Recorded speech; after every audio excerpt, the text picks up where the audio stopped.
Slap, pop, biggity, biggity, biggity, pop. We are back. We are live again. It's good to be back. How is the best audience in the world that ever existed doing?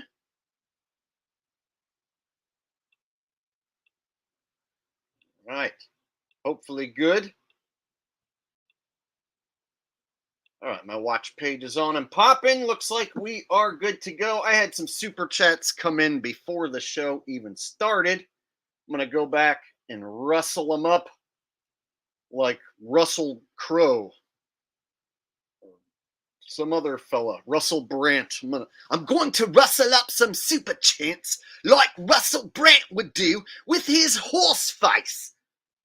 I've got to rustle up these super chats that came in before the show started. I don't know why. It's because I said Russell, and then I had to do that. Okay. Mr. Funny Names coming in says, yo, yo, yo, hey, yo, yo, yo, you know Santa Claus, when he comes down the chimney to see me, he doesn't say, oh, you know, he says, yo, yo, yo, that's right, when he comes down Rocky's chimneys, says, oh, yo, yo, you know. All right. Mr. Funny Names coming with a second super chat donation before the show started. Said, well, bro, it's always the best show in town. It's like 5 a.m. here. I will try and starty for all. I'll try and stay for all of it. All the best, matey. So what? You're in the UK, I believe, right? I think that's where you're at. Or are you in Thailand? I forget where you're at. You'll have to remind me which country you're in. Hopefully you're still awake. All right. And then you have another super chat, or no, excuse me. There was another super chat from Badger, who had a request for a impersonation. Badger says, Beavis and Butthead impersonation at some point, Jake. I miss the good old days. It's going to be a good one tonight. Salute, big dog. Thank you very much, Mr. Funny Names and Badger, for your super chats before the show even started. Wow, coming in strong with the chats before I even kick off the live stream. I love it. Want some more of it. So, Beavis and Butthead impersonation. Let's see what I can cook up here. Hey, Beavis. This guy wants you to do an impersonation of yourself. What's that? He wants you to act like a monkey spanking dumbass. No, wait. I'm not going to do that. That's what he wants you to do. This guy's going to pay you to be a monkey spanking dumbass. No, wait. No, wait. I have morals and stuff. So I'm not going to do it. Yeah. My mom says I'm cool. I've been going to Planet Fitness and I've been working out. So I have self-esteem or something. No, you don't. You've been going to Planet Fitness and spanking your monkey in the men's locker room. No way. No way. It was just that one time when I was done working out. All right. I needed to relieve some tension.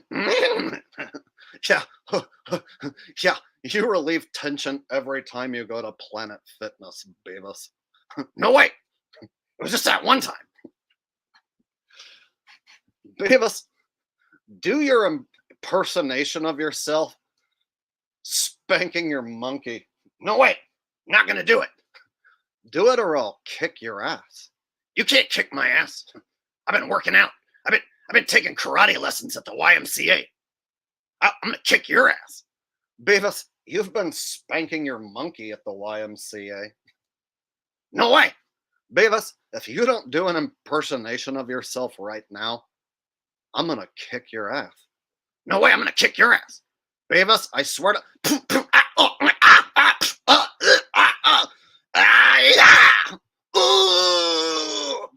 Beavis, you just kicked me in the nads. I swear to bejesus, Beavis.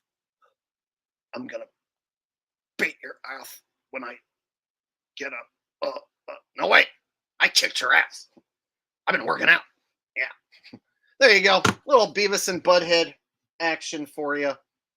And I think I even have a video of me doing a Beavis and Butthead parody from a long time ago. I can even break that out later.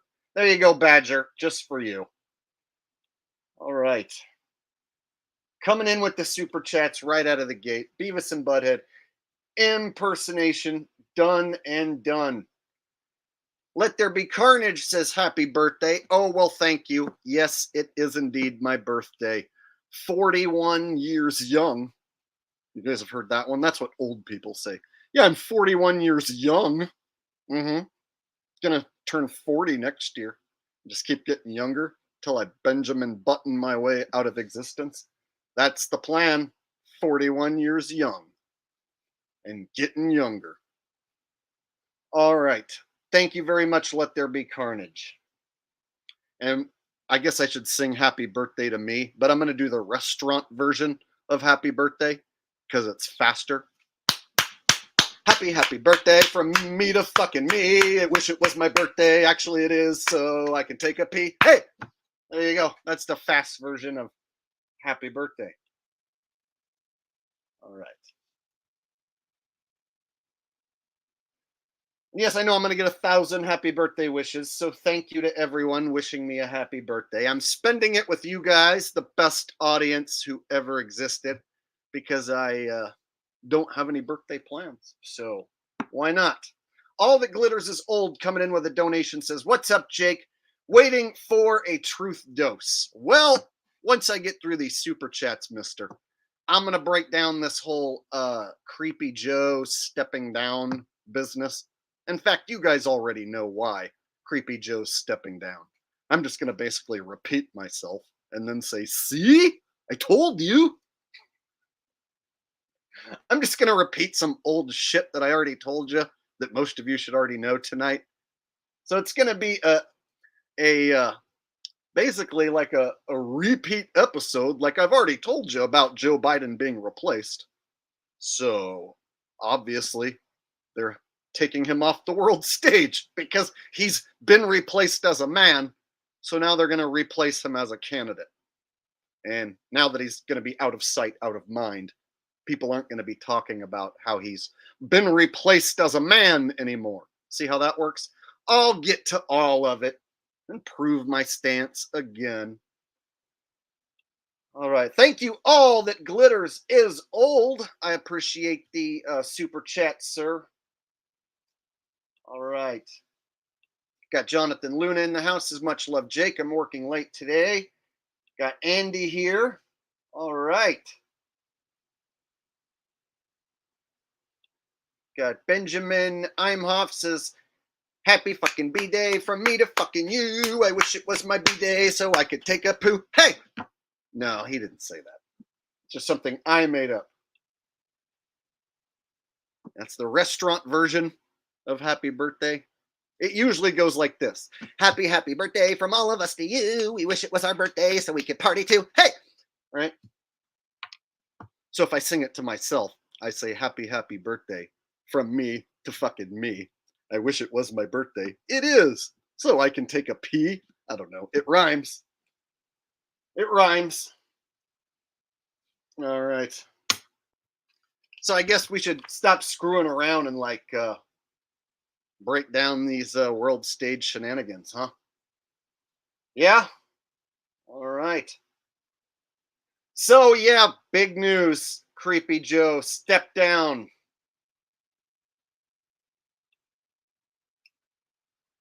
I'll go ahead and bring up the speech that he gave.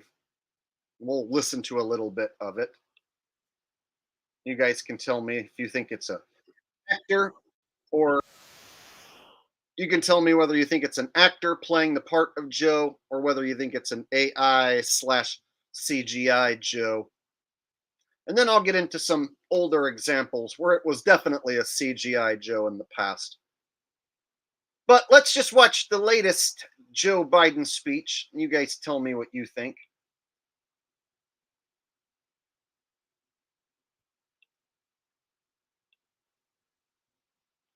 Right after I read this, Super Chiznat says, "Happy birthday, brother. Been a fan of yours going back to the Powerland days. Thanks for friending me on Facebook.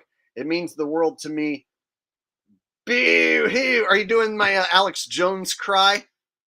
I'll save the Alex Jones crying bit for a little bit. But I think that's what you're referring to with the boo-hoo thing.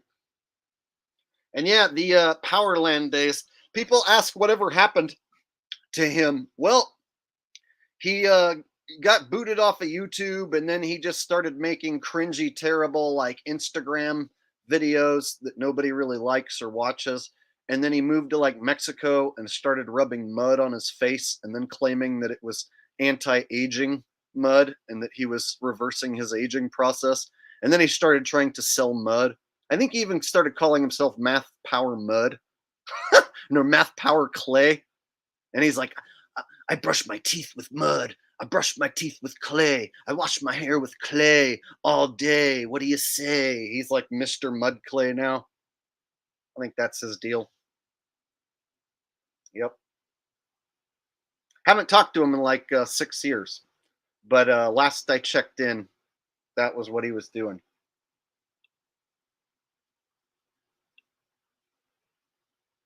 Colin P coming in strong like usual. Man, you are so generous, Colin P.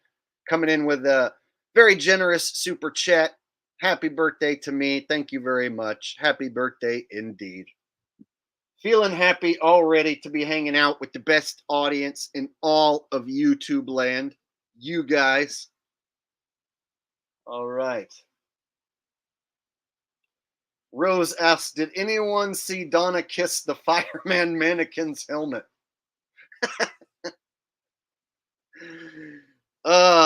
You know, if you have a dirty mind, you might read into that and come up with an image in your head that's naughty. But I don't. I don't have a dirty mind, so I'm not going to create any naughty images with what Rose just said. But I know Rose has a naughty mind, so just kidding. Or am I? All right. Brandon Stone says happy birthday. Thank you, Brandon Stone. Coming in with the super chats. Thank you guys. I appreciate it. All the birthday wishes. I don't feel old. I'm getting younger by the day. Starting now. Okay, let's start the show officially now and show the Biden speech here. Got it all queued up, ready to go. Let's boogie.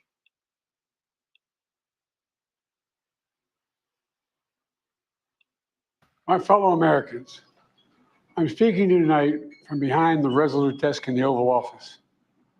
In this sacred space, I'm surrounded by portraits of extraordinary American presidents. Thomas Jefferson wrote the immortal words that guide this nation. George Washington showed us presidents are not kings. Abraham Lincoln, who implored us to reject malice. Franklin Roosevelt, who inspired us to reject fear. I revere this office, but I love my country more.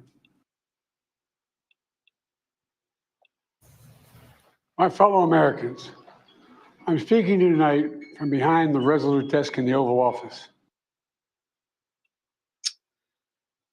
If the first words don't come out right, it just seems weird to me. Like, they're either having the actors go out of their way to like make him seem like he can't even form a sentence properly, stumbles over regular words, or it's like an AI program that has like little glitches and stuff, and they're just trying to see what they can get away with. I mean, I feel like this could be a CGI AI Joe right here that we're looking at.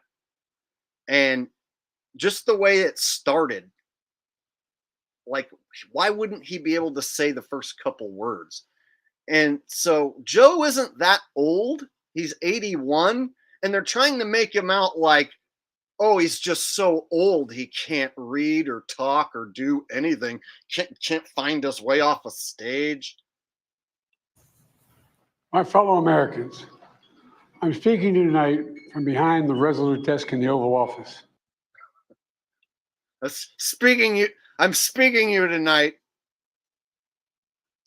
So, what do you guys think? Is this an AI Joe?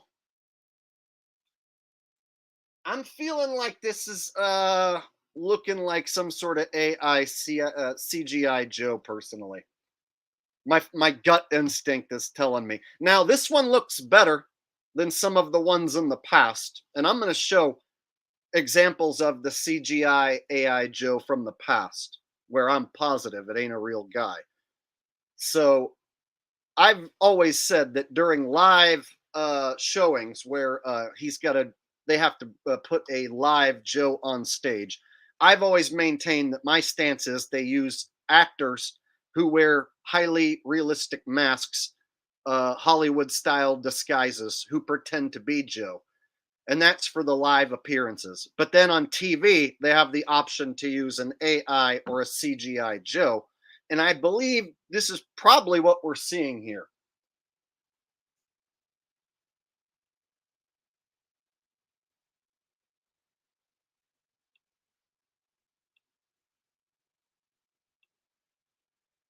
Reject malice. Franklin Roosevelt, who inspired us to reject fear. I revere this office, but I love my country more. It's been the honor of my life to serve as your president. But in the defense of democracy, which is at stake, I think it's more important than any title. I draw strength and I find joy in working for the American people.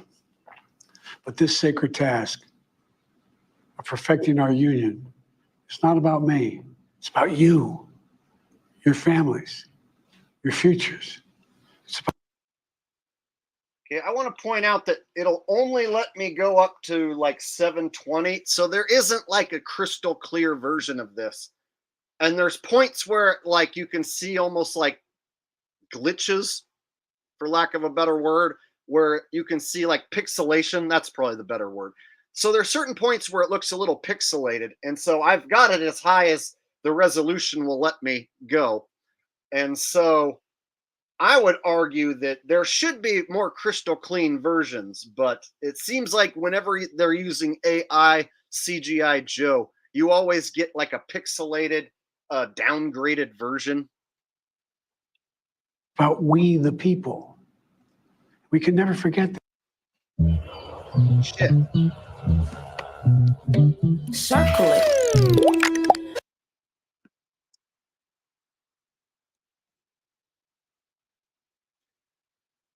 Gotta love those commercials. I never have. I've made it clear that I believe America is at an inflection point. One of those rare moments in history when the decisions we make now will determine our fate of our nation and the world for decades to come. America's going to have to choose between moving forward or backward, between hope and hate, between unity and division. We have to decide, do we still believe in honesty, decency, respect, freedom, justice, and democracy? In this moment, we can see those we disagree with not as enemies, but as fellow Americans. Can we do that? Does character in public life still matter? I believe I know the answer to these questions because I know you, the American people. Got some disinformation in the house. Jake, I love you. I don't like when people start by saying that and then they're like, but I'm going to completely disagree with everything you're saying here, Jake. This is the truth, brother. Joe has full-blown dementia. This is what a dementia patient does and sounds like. He can't help how, bro, I 100% disagree with you, and you sound like a disinformation agent sent here to derail the truth. It's not going to work. You're not going to convince me, and you're not going to convince my audience. I have all the proof that they use AI and CGI Joe Biden's, and I also know that they use actors who pretend to be Joe Biden. I'm going to go over all of it tonight. I've been doing this for years, so your bullshit is not going to convince me, and I doubt it's going to convince anyone in my audience. Keep it up, and you might get yourself bounced. Your aunt dying of dementia doesn't have anything to do with the fact that they have a CGI Joe Biden. Understand? So if Joe Biden has been replaced and they have actors pretending to have dementia and you are gullible enough to believe that that's a guy who has dementia, well, that's on you for being naive and gullible, not me. You're in the wrong saloon, pal.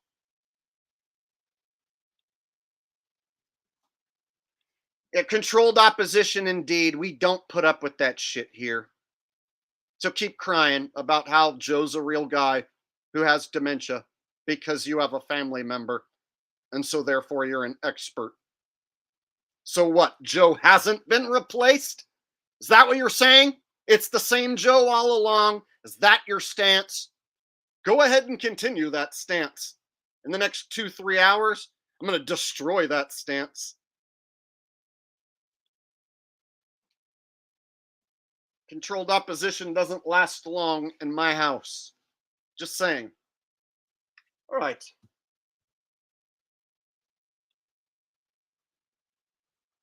And I know this: we are a great nation because we are good people. When you elect me to this office, I promise to always level with you, to tell you the truth.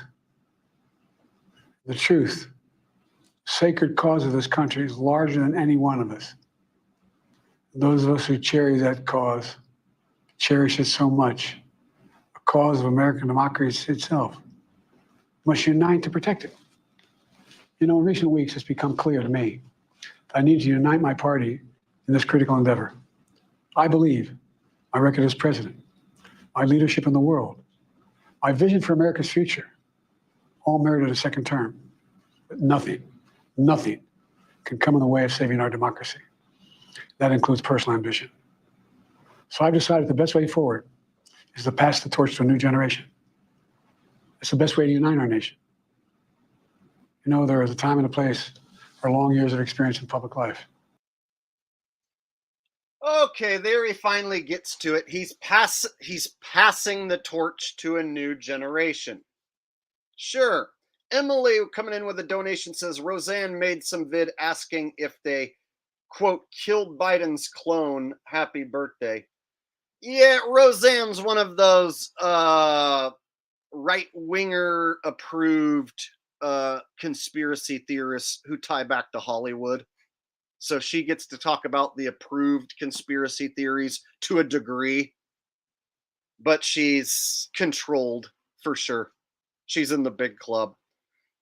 Thank you, Emily, for the donation. So check it out, guys. The reason why Joe Biden is stepping down is because this character has run its course. Many people have figured out that that's not a real guy. A lot of people are asking, hey, it looks like a CGI Joe. It looks like an AI Joe. Regular people are even noticing that some instances it looks like there's a CGI Joe. And so I believe the plan was to have Trump come along and win, but I think they want to go ahead and get rid of Joe and bring in a different Democratic candidate to get people to stop looking at and paying attention to Joe, get him out of sight, out of mind, hustle him off of the world stage. So when people say, yeah, Joe Biden was replaced, they can be like, yeah, as a Democratic candidate. Joe Biden got replaced as a Democratic candidate. And now he's off the world stage now, or on his way out, or on his way off, I should say. So he's in the process of stepping out of the world stage spotlight. And now they can focus on the new candidate, Kamala. And the word replaced, people will now associate it with him being replaced as the Democratic candidate rather than being replaced as a man. So I say Joe Biden's been replaced as a man. The real Joe Biden got replaced and there isn't an actual Joe Biden. Yeah, well, that's being buried right now because they replaced him as the Democratic candidate. So the word replaced has basically been tainted. Me saying Joe Biden's been replaced. Yeah, as the Democratic candidate. No, as a man. See, it's going to be forgotten in the annals of time because they replaced him as a candidate. A man who's been replaced as a man. All right, super chats coming in from DG. Thank you very much, DG. No message attached. Thank you for the super chat. Nathan Miller says, "Happy birthday, Jake. Started as a football only fan, then you opened my mind. Keep up the good work." That's the whole deal. I get these football fans to realize football's fake, and then a certain percentage of them start watching my other content, and then they realize, oh, this guy tells the truth about other shit besides just football. More important shit besides just football. So I'm glad that you are telling me out of your own mouth that you are one of those guys. Because sometimes the football people who want to lick Trump's taint and tell me to stick to doing the football stuff, yeah, I don't like those subscribers. So guys like you who like the football stuff and you're open-minded to watch the other stuff, that's what I do like. So thank you for being that type of sub.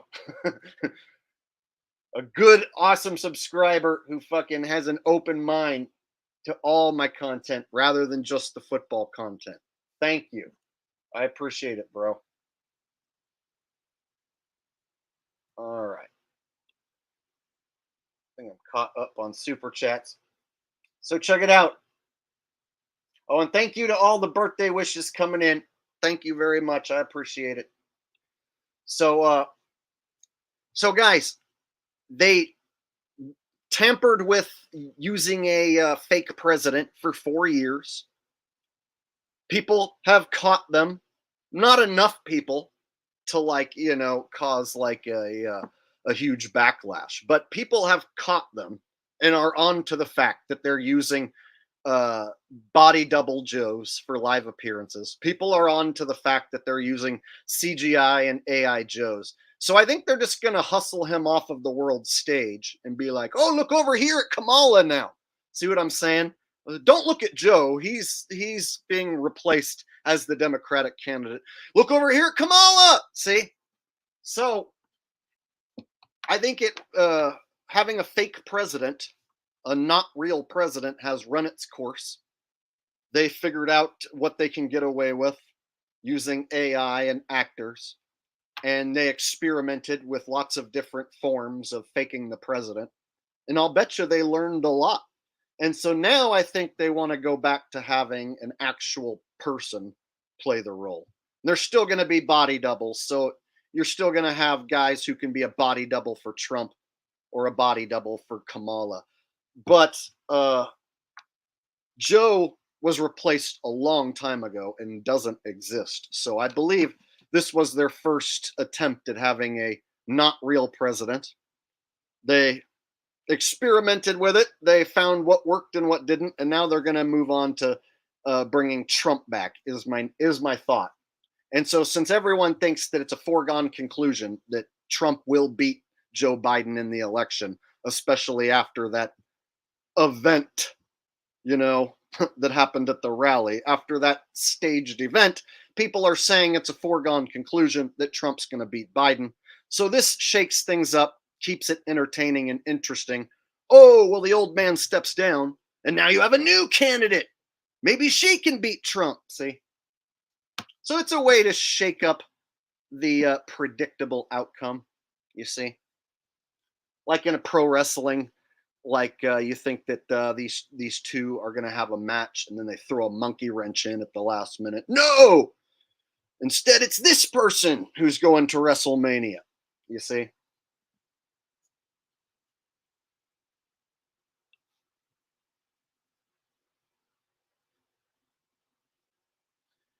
Looks like I got another super chat coming in from Great One. Says, hey, Jake, local in Butler, Pennsylvania, been following for about a year during football season. Trump recently announced he's revisiting Butler soon. Wondering if you're into crypto at all. Keep opening eyes. Back in the bull run like 4 or 5 years ago, when Bitcoin went up to like 69,000. During that run, I bought some crypto and was up on my investment. So I don't have a ton, and I didn't put like all my wealth into it, but I bought a significant chunk during that first bull run like 5 years ago. And I was up on my investment. And then when it went down, I just sat on my bags. I never sold any of my crypto. I just sat and waited. And I was down drastically on my investment, like a lot of people. And then it went back up and went to its all time high, Bitcoin. And then I was back up on my investment again. And then it dipped back down and a lot of the altcoins fell. So now I'm slightly under where I started on my investment. So if it gets pumping again, I'll be back up. So I'm one of those guys that bought some, but I didn't sell it. So I've been up and then I've been down and then I've been up and now I'm back down again, waiting for it to go back up. Yeah. So I don't really recommend it or promote it, but I do have some and I'm waiting for it to go back up so I can sell it and make a profit. I refuse to take a loss. But yeah, I don't promote it or anything. I learned my lesson with how the government's involved, and guys like Elon Musk, who are government puppets, actors, can cause the price of Bitcoin to crash in scripted fashion. So if someone like Elon Musk was to say, Bitcoin smells like poop, people would be like, it does smell like poop. And they would sell their Bitcoin, causing it to actually really crash. Like, and he's like a controlled character. So a controlled character can say something that causes Bitcoin to crash drastically. Yeah, that's pretty sketchy. And so I learned my lesson and I don't promote it. I'm holding on to my bags, waiting for it to go back up so I can fucking sell it and make money. Perhaps I'll just hang on to it in case it ever really skyrockets.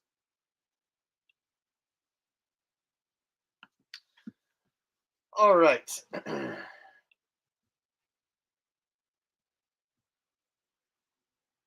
It looks like I might have missed another super chat from Tammy. I'll go back and grab it. Tammy coming in with a super chat says, happy birthday to you, Jake. Thank you very much. I appreciate all of the birthday wishes I have received today, and I've received a lot. So thank you to each and every one of you. All right. Thank you, Tammy. All righty. I get them all. Yeah. All right. So let's pull Joe Biden off the screen here for a minute, and let me just show you guys an example of what I believe is for sure, without a doubt, CGI Joe. Or it's like a CGI version of Joe's face pasted on top of a real person. But in my opinion, 100% this is an altered version of Joe Biden. And so this one was from 2021. And you guys tell me what you think. In my opinion, 100% fact, this one right here is an AI / CGI Joe. Police were heroes that day. Donald Trump lacked the courage to act. The brave women and men in blue all across this nation should never forget that. You can't be for heroes that day. Donald Trump lacked the courage to act. The brave women and men in blue all across this nation should never forget that. You can't be pro-insurrection and pro-cop. You can't be pro-insurrection and pro-democracy. You can't be pro-insurrection and pro-American. Guys, we're basically out of time, but just one line each reaction. To act. All right, guys. So in my opinion, that where Joe Biden doesn't blink and his eyes are like so weird and fake looking, that to me is a CGI / AI Joe. They're pasting his face on possibly another person. I might not know exactly what program they're using, but that is not a real Joe Biden, right? You have to pretty much agree with me that that is one of the best examples that they have used to fake Joe Biden in the past. And I had a super chat come in. Let me read it real quick. Gideon with a super chat says Deuteronomy 15:17 says, after 7 years, 2017 to 2024, if the slave lets you pierce his ear, he becomes a lifelong slave. Trump hoax symbolizes that in Butler, servant, Pennsylvania. Oh, interesting connection, sir. Interesting.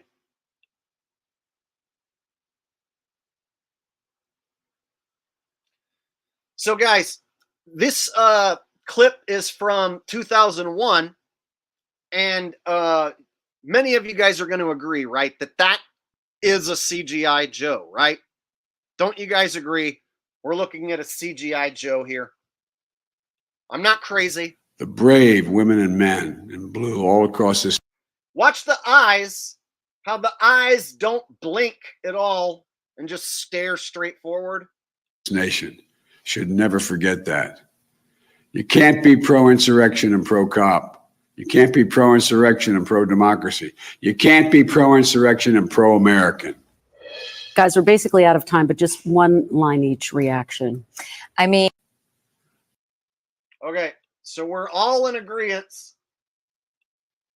Most of you should be. That's a fake Joe. Well, check it out, y'all. A lot of people, even normies, thought that was a fake Joe. And so right-wingers were calling out this as a deep fake from the Democrats. So check it out.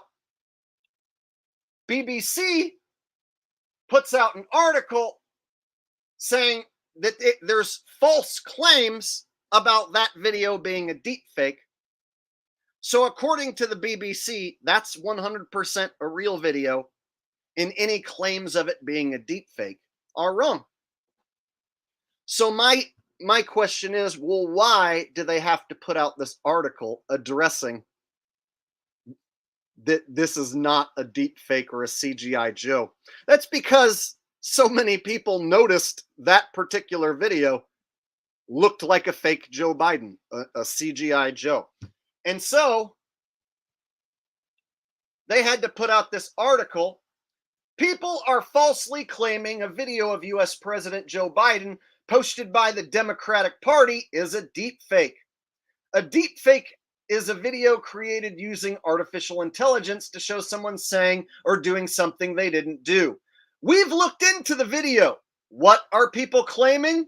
Social media users have claimed the video has been altered to superimpose the president's face on an actor's body using artificial intelligence. That appears to be exactly what they're doing. That's why people are noticing that. In the 17-second clip, President Biden speaks about the January 6 riots, which saw protesters from the U.S. Capitol building or storm the U.S. Capitol building. The riot is currently being investigated by a congressional panel. The video was published on the Democrats' official Twitter account on Wednesday. It quickly became part of a wider conspiracy theory. Posts doubting the legitimacy of the video have been shared thousands of times, including by prominent pundits from the right-wing U.S. television channels, Newsmax and One American News. How do we know it's not fake? One reason people have cast doubt that the video one reason people have cast doubt on the video is because they say President Biden looks different in another video published on the same day, which some people have claimed is also fake. But the difference in his appearance are clearly due to the lighting used when filming. See, guys? So they're saying that this report that it's a CGI Joe Biden, a deep fake Joe Biden, it's false. How do they know it's not fake? Oh, because it's different lighting used when filming. Oh, that explains it. That explains it all, guys, right? Different lighting was used, which caused his eyeballs to not blink for an extended period of time and look closer together than ever before because of different lighting, guys. The BBC can't possibly be lying or doing damage control, right? So, people have been noticing that they've been faking Joe Biden on TV with CGI and AI for years. And I think this character has run its course. So I think that's a big reason why they're getting him off of the world stage, is because I think quite a few people have figured out that it's not a real Joe Biden, or that they've been using AI Joe Bidens. So one of the ways they can get people to shut up about that for good is to just get him off the world stage. Understand?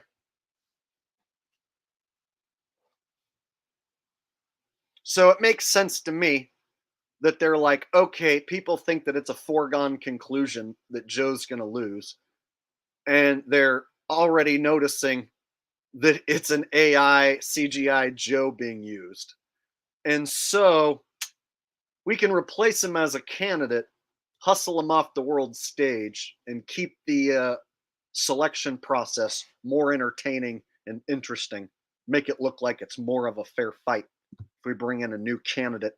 And it takes that word replacement out of people's minds. Joe Biden's been replaced.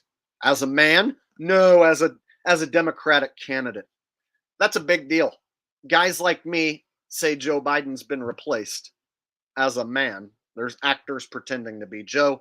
There's CGI AI Joe. Well, now they can just say, oh no, he's been replaced as the Democratic candidate. See, they taint the word replaced. It's tainted by their dirty taints. All right. So there you guys go. That's the real reason why they hustled this character off the stage, in my opinion. That's most likely as close to the truth as you're going to get. This character has ran its course, so they're getting him off the world stage. Out of sight, out of mind. Forget all about him. So check it out.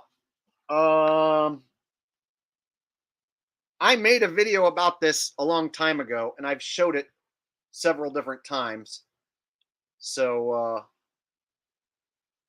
but first, let me show you one that's more recent where Joe Biden appears to be really tall. So Jimmy Dore shows a video and exposes that Biden looks way taller than usual, but he won't go as far as I do and say, yeah, he's been replaced, clearly. So Jimmy Dore won't tell you that Joe Biden has been replaced as a man, but he will show you how he suddenly seemed to grow much taller. So I'll show you guys this video.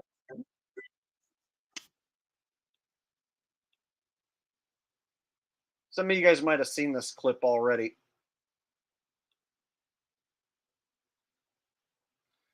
All right.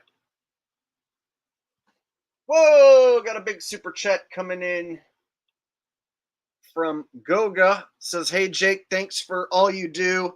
I've been watching you since you proved space is fake and gay with your BB gun and moon craters. Classic video. Last time I caught you live was 2020 election with Scott News Guy. Hope to run into you in SC one of these days. Are you talking about Santa Cruz or Sacramento? Enjoy your new year. Wow, so you've been listening and watching for a long time, but you haven't caught a live stream in like 4 years? Dang. Wow. Hey, thank you for the very generous donation. I appreciate that. And yeah, I have a ton of videos proving space is fake and space missions are fake. That's what I started the channel with. Flat Earth and fake space missions. So glad that you remember that. The BB gun one, yeah, for those who are new to the channel, I have a classic video from like 2017 where I took a BB gun, shot it into the ground at different angles, and showed how you're going to get trenches and dig marks if you shoot a BB gun or a pellet gun or any gun into the ground, and you're only going to get a circular crater if you shoot directly downward into the ground. And so I was showing how you can create trenches and dig marks, and then I brought up the fact that on the moon you only see round craters. You don't see trenches and dig marks. And so if there were impacts on the moon coming from meteors, then the meteors should be hitting the moon at angles causing trenches and dig marks coming in, from sideways angles. And instead, the only thing you see on the moon are circular craters.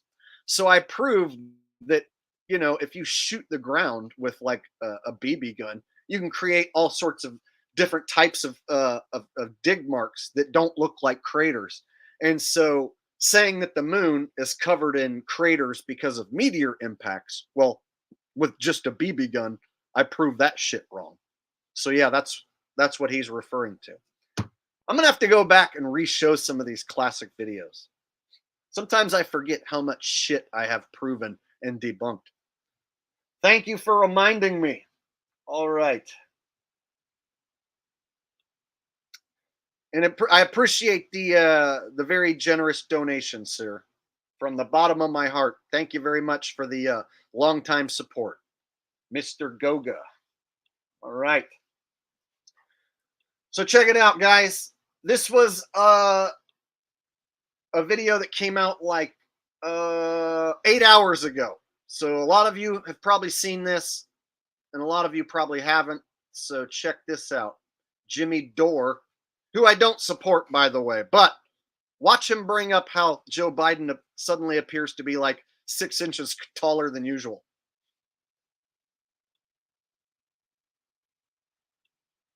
Is this like the training school for Joe Biden body doubles? Is that what this is?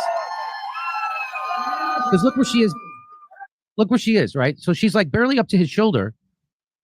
But right here, look how. Am I right? Looks like somebody's been going to Robert De Niro's shoe store. You know what I'm talking about? Am I right? I mean, wow, that's considerably different. Look how tall this guy is. Yeah, she has heels on right She's now. got her heels on. Lots of young people don't get it, but I'm telling you, taking a good shit can change your life. Especially when you are. Okay, so in this video, it's looking like Joe Biden is taller than usual. Now, some people will say, oh, she's just standing behind him. It's the angle, blah, blah, blah. Check it out, y'all. In this video, I almost feel like you could take someone who's taller than Joe, like, for instance, Jim Carrey. Stick Jim Carrey in some platform boots, some like Gene Simmons Kiss boots, right? And then stick him up there. And Jim Carrey in some platform boots would be like, what, 6'6", right? 0.6 to 6'6". So I think you could pull this off with somebody around who has the body style of like Jim Carrey, who's a little taller than Joe naturally. You stick him in some platforms. That easy, right? And I even feel like this person who walks out almost puts off a little bit of Jim Carrey-ish energy. I can't say for sure this is Jim Carrey. I'm just saying the way he walks out just looks a little goofy to me. Look how tall this guy is. Yeah, she has heels on right She's now. got her heels on. Lots of young people don't get it, but I'm telling you, taking a good shit can change your life. Especially when you are full of shit, like Joe Biden. 8'4", so he's like 6'1". Fine into Joe Biden. Which is it? Isn't that weird? All right. So these approved mainstream media guys like Jimmy Dore and stuff, alternative mainstream media, government approved, they'll mention, wow, look, it's weird how his height appears to have changed, but he won't go as far as to be like, yeah, they replaced Joe Biden. It's a different person pretending to be Joe Biden. See?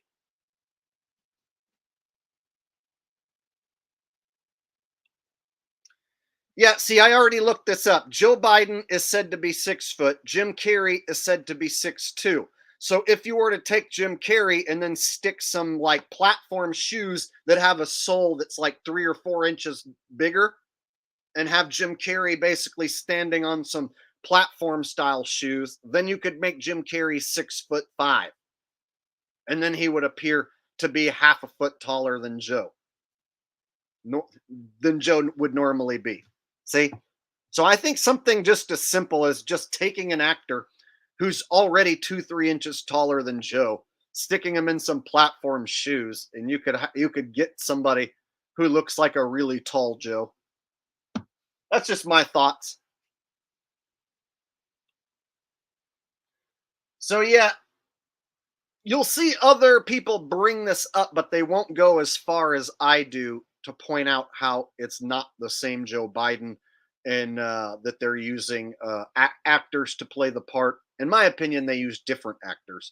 They use probably celebrity actors and maybe even unknown actors, and they've probably had a list of people play the part of Joe. So I've seen versions of Joe Biden where he speaks clearly, seems to be kind of candid and move well. And then I've seen clips of Joe where he can't like form a proper sentence, and he looks like he needs somebody to help lead him off of a stage because he doesn't know where to go.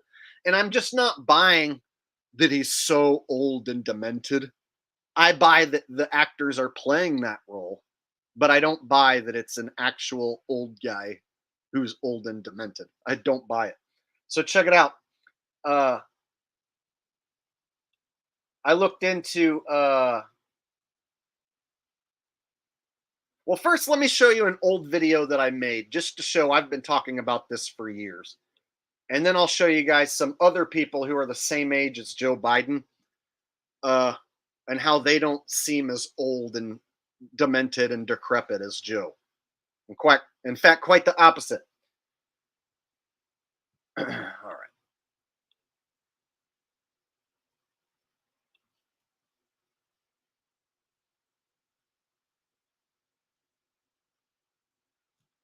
Okay. So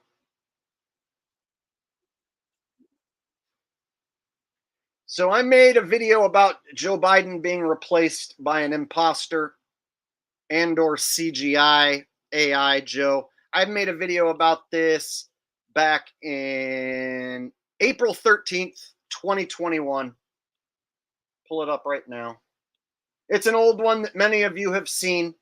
So if you've already seen this video, bear with me. I have to repeat this every 5-6 months, it seems, because it's important information, and seeing the evidence of the CGI Joe is important. In this video, I break it down as good as anyone has ever broken this down before.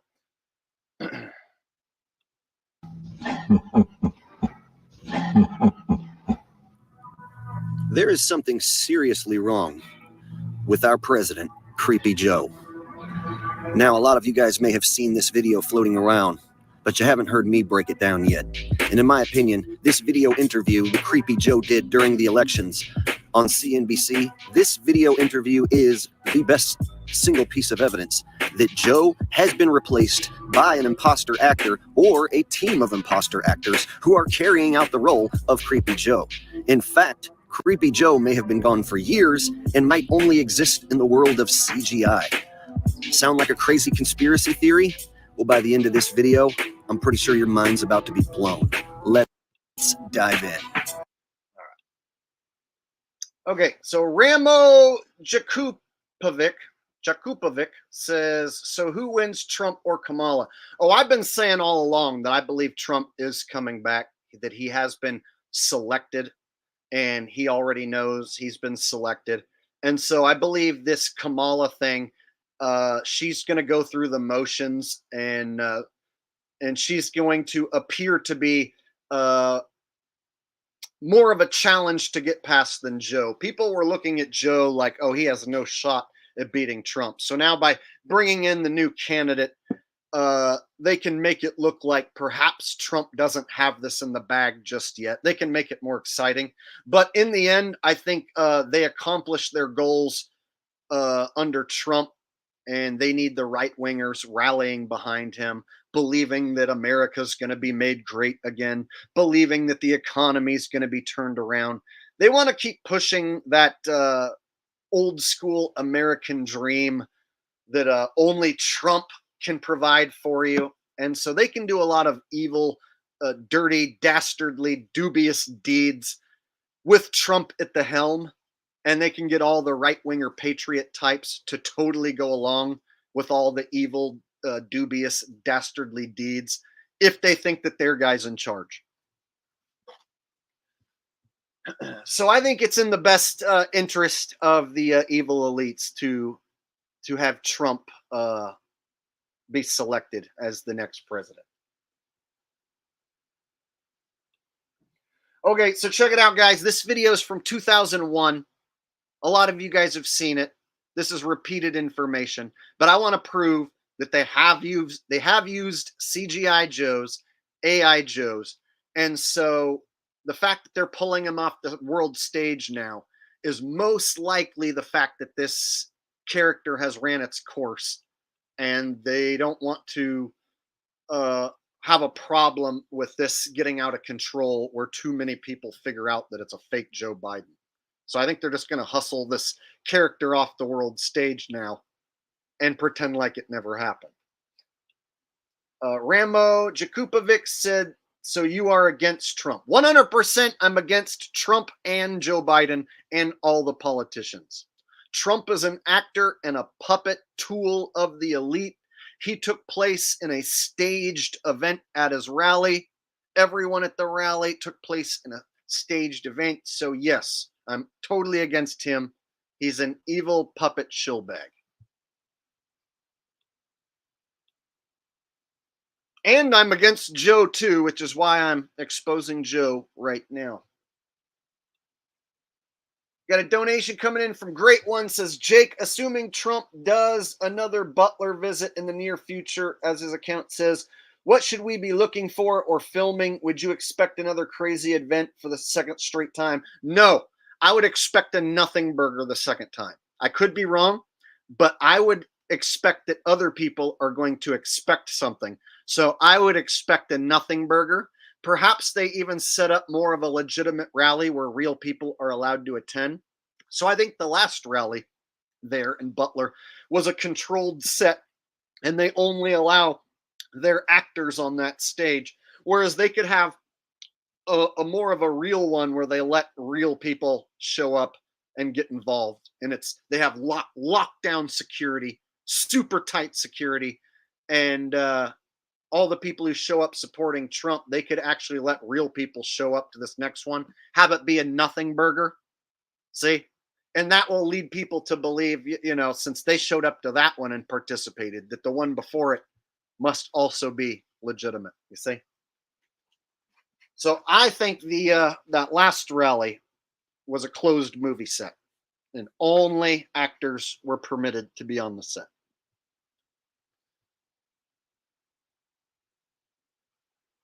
Oh, and I also think there's a strong chance we see another attempt on Trump once he's become president. So I think Trump becomes president, and then we see another attempt on him. I don't want to use the ass in the nation word. Oh, shit, did I just do that?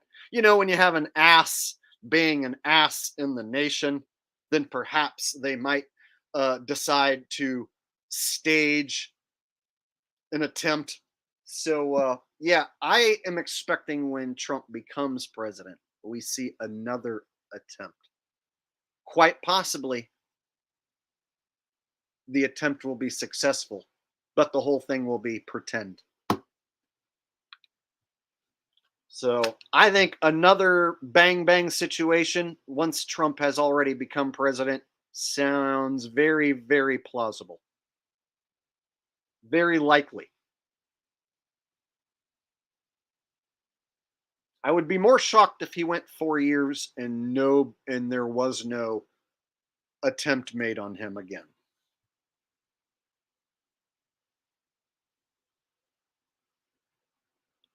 All right.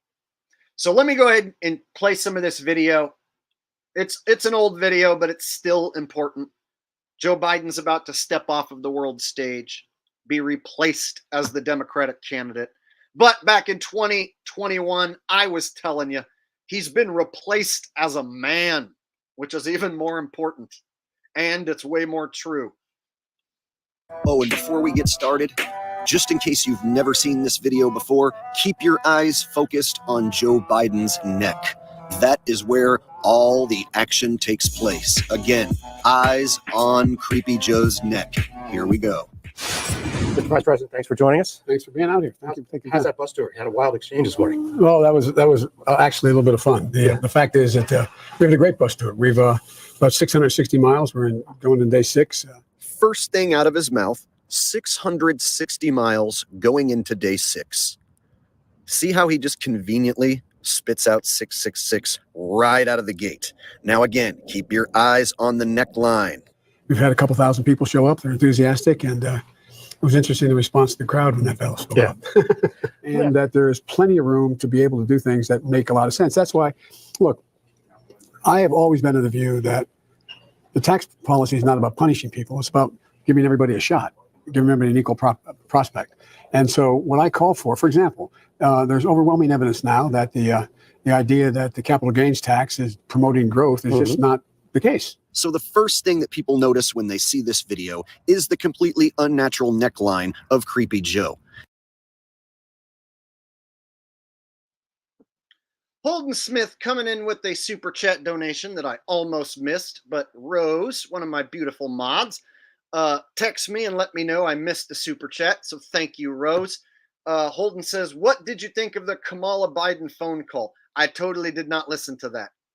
I'll be honest. I listened to a little bit of his dropout speech, and then I decided I was going to do this stream and that I was just going to repeat some old information about how he's been replaced. And so they're just going to usher him off the world stage now. And so I didn't look into any Kamala or Biden phone call. So I'll have to check that out later.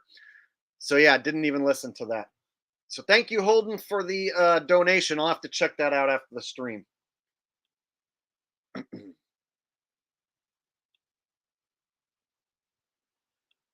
It doesn't look like a regular shadow to me. It looks like where possibly a mask meets skin, or it's quite possibly a CGI layering effect. I can't quite put my finger on it, but what I can put my finger on is that it's not natural. There's something wrong with that man's neckline, and it's either a person wearing a mask or some sort of CGI layering effect.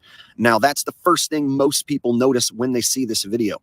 What not everyone notices is that the whole thing's done in front of a green screen. I mean, look in the background. You can see people eating like they're in some random diner. Do you think President-elect Joe at the time is going to do this big interview in some random diner and these people in the background are just going to sit there and act like they don't know what's going on?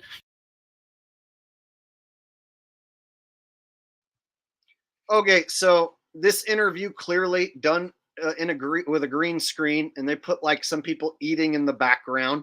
And then when you look at his neckline, I mean, there's been people who've tried to say like, oh, that's just a shadow from his shirt.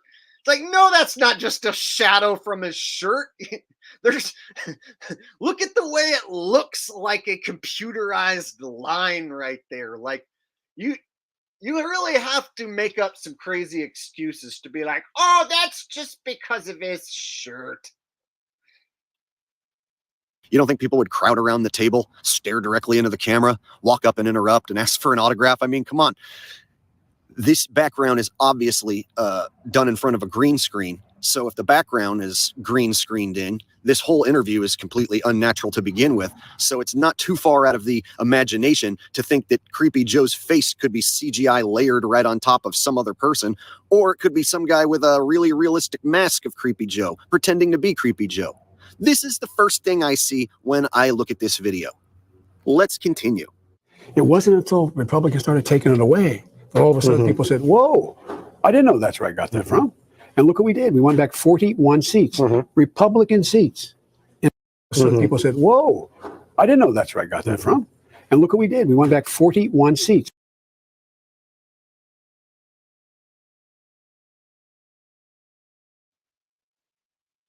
So guys, I've been pointing this out for years.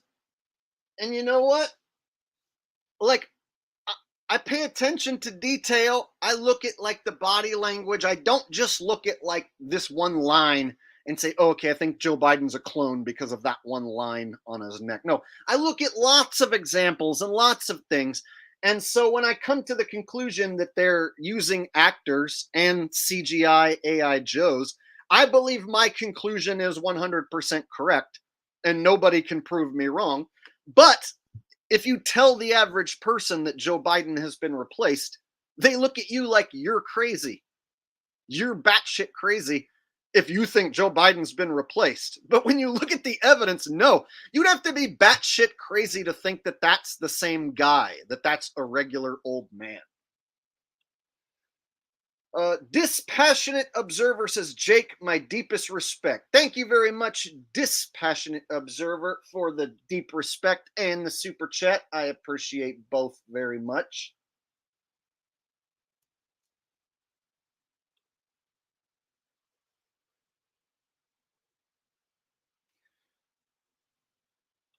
So yeah, there's people that, you know, have never looked into Joe being replaced ever. And if you were to try and tell them that Joe's been replaced, they're just going to laugh at you and think you're stupid. But when you look at the actual evidence and the fact that BBC had to do damage control and put out an article because so many people noticed that this looks like a CGI overlay, when you really look at the evidence, it screams that, yeah, they're faking Joe Biden on TV. And if they faked him once, twice, how can you ever trust that what you're seeing is real on TV? How do we know that the Biden versus Trump debate on CNN wasn't completely done with CGI AI programs? If they got a CGI AI Biden, I'm sure they can do a CGI AI Trump. And of course, their technology is just going to get better and better and better. And so it's going to get to a point where it's just going to be harder and harder to tell. So you just have to go into it knowing that these guys lie, the government lies, politicians lie, the television lies. We're going to get to a point you're not going to be able to tell so easily. They're not going to make it so obvious. And you're just going to have to know that these are liars who could be duping you with AI programs and CGI.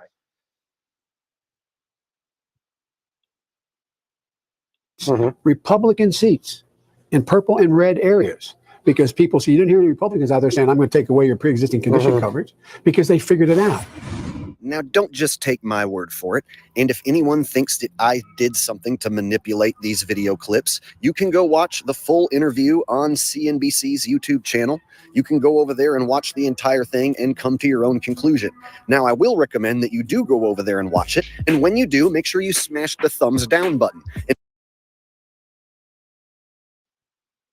So check it out, y'all. This was back when you could actually see the thumbs down. Remember?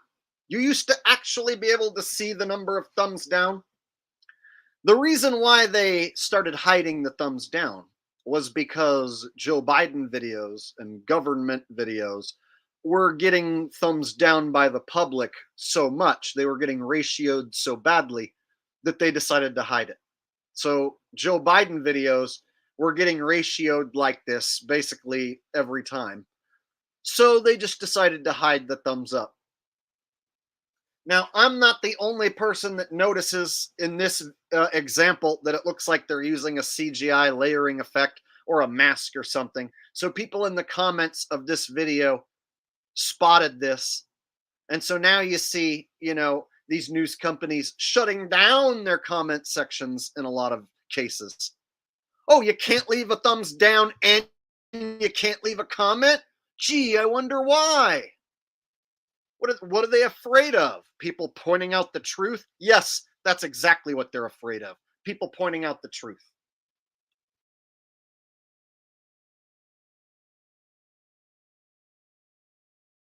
And if you'll look at the thumbs down to thumbs up ratio, you will be delighted to see that the thumbs down far outweigh the thumbs up. That's a good sign. And if you look in the comments, an even better sign shows that people are definitely taking notice of Creepy Joe's neckline and they aren't letting it slide. I highly recommend you go over, smash the thumbs down on that video and read some of the comments and maybe even leave a few of your own. In fact, here's some of the best comments that I found right at the top of the comments section.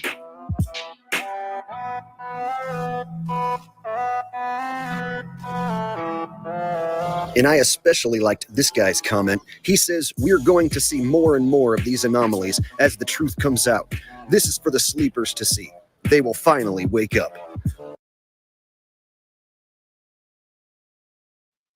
So these were some of the comments under that video.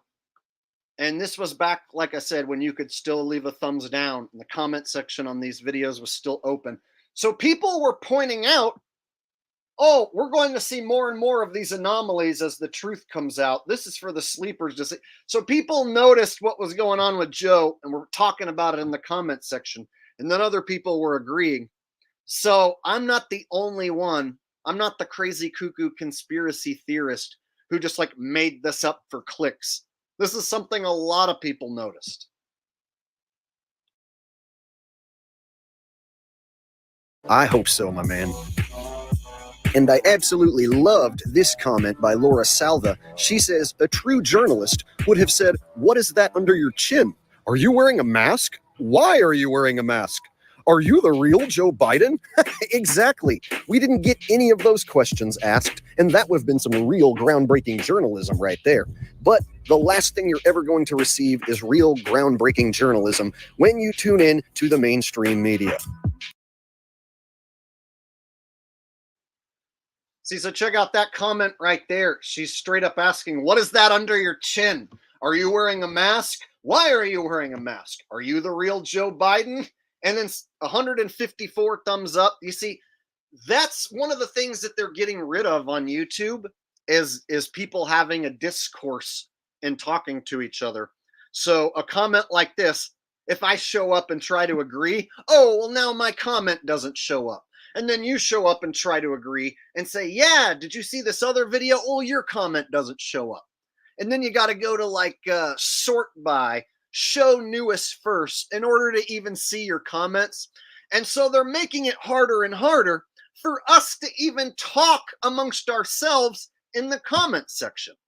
So not only do they hide comments from you, they just straight remove comments, and then they take away your ability to comment. So a lot of people were telling me after the that last Trump rally event that when they used the word staged and fake, their ability to comment got taken away for 24 hours.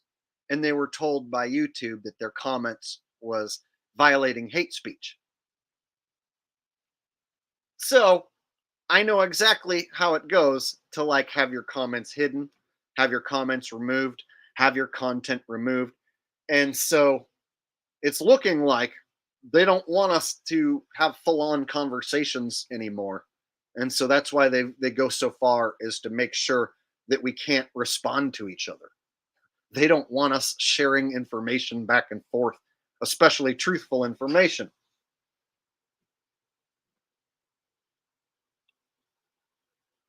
Yeah, bro, you're preaching to the choir, man.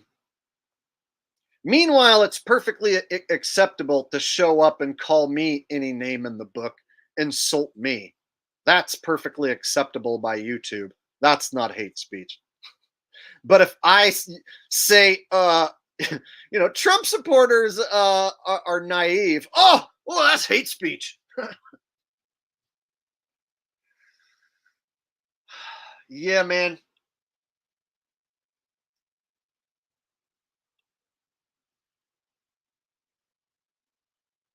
Okay. So this is an old video from 2001. Just showing you guys, I've been pointing this out for years, that Joe Biden has been replaced. And now that they're going to usher him off of the world stage, people are going to forget that he got replaced and stop talking about it. And it's just going to be forgotten, basically. But that's the reason why he's being replaced as the Democratic candidate, is because he has been replaced as a man. and the character has run its course. They're done with that character. They've written the character off of television, and he's on his way out the door. That's how that works.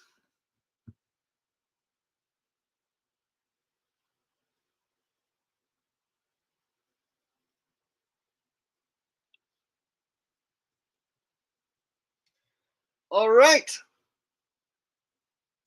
I also wanted to show some examples of other men who are as old as Joe Biden, who still can like move around, form a sentence. They don't seem like they need help getting on and off a stage. So, for instance, Joe Biden is said to be 81 years old. And you know who else is 81 years old? Let me pull him up.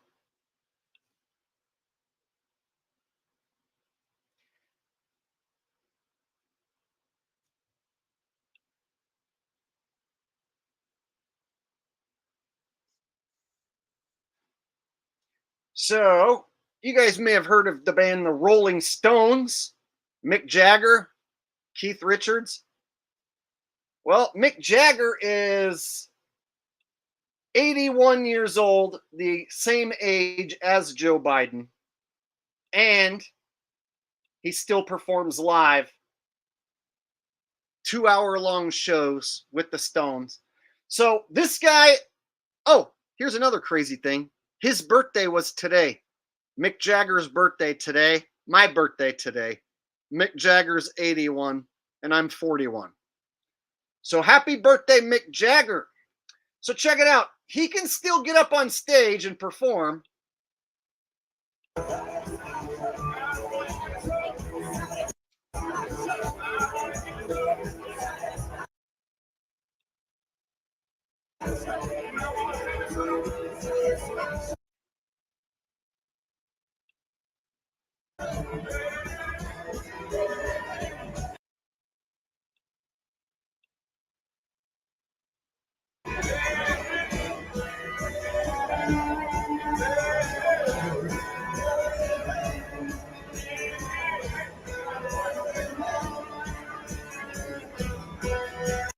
All right.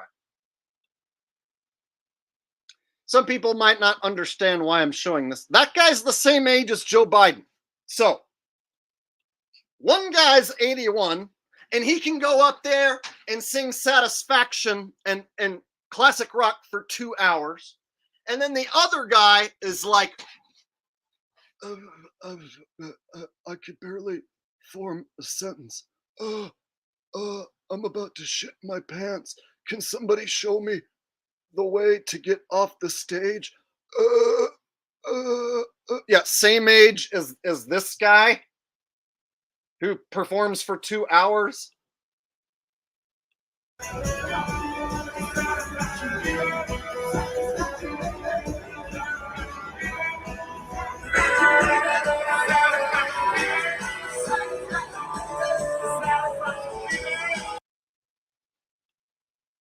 Think about it. Those guys are the same age. One of them is like the oldest acting grandpa ever. And then the other one goes on tour currently and does 2.5-hour live shows and runs around on stage. Simone Bettina says, hi, Jake. Been watching for a while. Began with football, but enjoy all your lives. Just saying hi. Thank you, Simone. I appreciate that. Another person who started with the football content and then found that they enjoy my other content.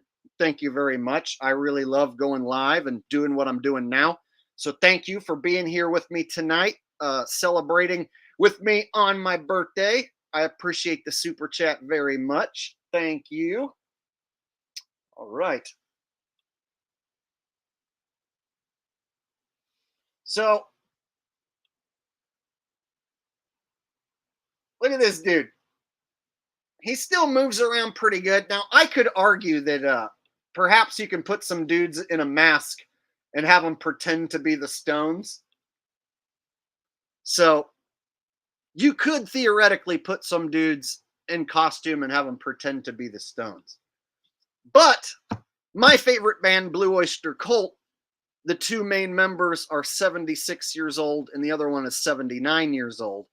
And so I've seen Blue Oyster Cult a bunch of times up close and personal, and I know those dudes aren't in a costume. Those are the real dudes. So I can show you an example of another man who's going to be 80 later this year, almost the same age as Joe Biden. And he's up on stage singing for 2 hours with Blue Oyster Cult and still going out and traveling and touring and whatnot. So it's hard for me to believe this act that Joe Biden's just so old and suffering from dementia and just doesn't know how to get even off the stage. And then meanwhile, there's other men who are the same age who are performing 2.5-hour rock and roll shows. You know?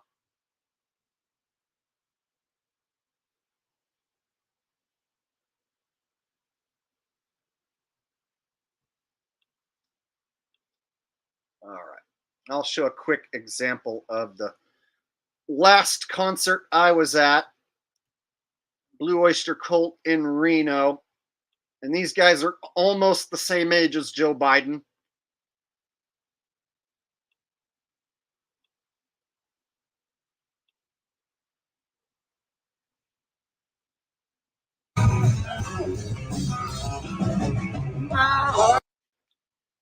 All right. Let's check it out. I'm right here in the crowd. That's me right there, bobbing my head, front row.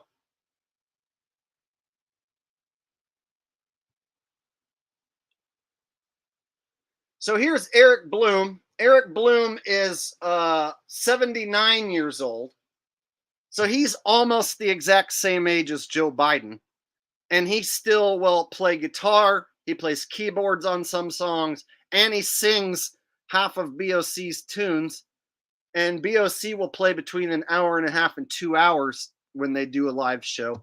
So it's hard for me to buy that like Joe Biden somehow is like the oldest acting grandpa ever, but then other grandpas his same age can like sing a 2-hour rock and roll show.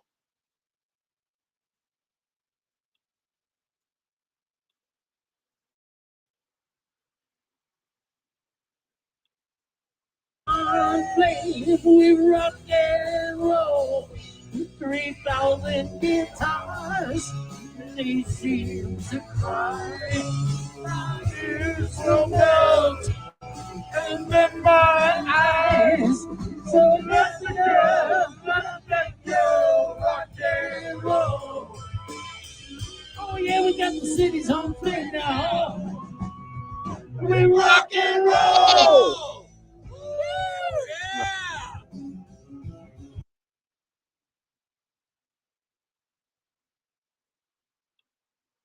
All right, somebody had a question that I wanted to answer. Somebody asked if I thought that's the real. This guy says, do you believe that was the real Mick Jagger? Just asking. So I have a theory that there's so much money to be made on a Rolling Stones stadium show that you could theoretically dress up some dudes as the Rolling Stones, like some garage band, and send them out there to play Stones tunes, right? Like, so theoretically, with that much money on the line, perhaps. So that's why I'm showing you Blue Oyster Cult, because Buck right there with the white guitar, he's 76. And then Eric Bloom, the other original Blue Oyster Cult member, he's 79, going to be 80 later this year. So they're almost the same age as Biden. And I know for a fact these are the real dudes because they aren't nearly as popular as the Rolling Stones. And I've been front row to see Blue Oyster Cult a bunch of times. So I know for a fact these are the real dudes, and they're not in a mask or any of that. That's a fact. And so that's why I'm showing a different example, because perhaps they do have somebody pretending to be Mick Jagger. Perhaps. But I know for a fact they don't got anyone pretending to be Buck Dharma or Eric Bloom. That's a fact. All right. Check it out. You guys want to see something cool? So during this song is called Cities on Flame with Rock and Roll. And Buck Dharma, he's the main guitarist and songwriter. He goes into his guitar solo, and then there's a psychedelic part where he does a whammy bar thing, and he goes, and then he does this whittly, whittly, whittly, whittly, whittly, whittly, whittly thing, and then he slowly just stops playing, and then there's a moment of silence, and then everybody goes, yeah! Everybody fucking flips out, and then he cracks his knuckles, and then he goes back into playing. And so it's a moment that's on the record where he just stops playing and then comes back in strong. And so during this moment of silence, when Buck stops playing, I yell out, and I'm standing right in front of Buck in this shot. I yell out, yes, I fucking love that part. And then Buck laughs, and he looks down and points at me. And this is captured on video. So I got basically my favorite musician to laugh and react to me during one of my favorite parts of one of my favorite songs, which was quite cool. Check this out.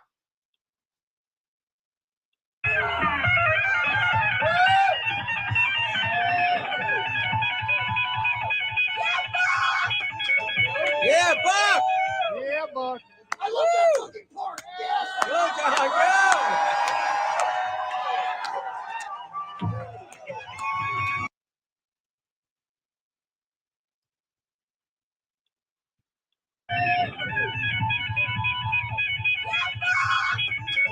Yeah, Buck! Yeah, Buck. I love that fucking part. Yes. Go, John. See? I said, I love that fucking part. Yes! And then Buck laughs, smiles, and then points at me. See? So, I'm sure all you guys have your favorite band. Have you ever been front row and got them to laugh and point at you because you said, yes, I love that fucking part during a moment when everybody was silent? See? So one of the reasons they became my favorite is because I could go to their shows, sit front row, and like they fucking see me, I see them, and we're like, they react to me. It's a good time. Whereas if I would have picked like the Rolling Stones as my favorite band, I wouldn't have been anywhere near them. I would have been like fucking way up in the nosebleeds, right? You can't sit this close to the Rolling Stones unless you've got like $5 grand to dish out for tickets or more. And then this is what happens when he jumps back into his solo.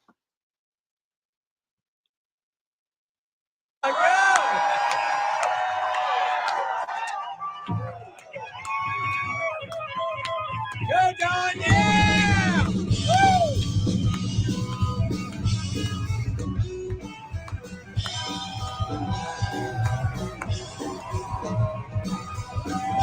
All right. So if Buck Dharma can still play guitar like a badass and hold down the fort for 2 hours, and he's 76, and then his right-hand man, Eric Bloom, is also playing guitar and singing, and these guys are doing 2 hours, but I'm to believe that that Joe Biden is like so decrepit and old that like he doesn't know where he is and can't form a sentence. Somehow he just became president. Yeah.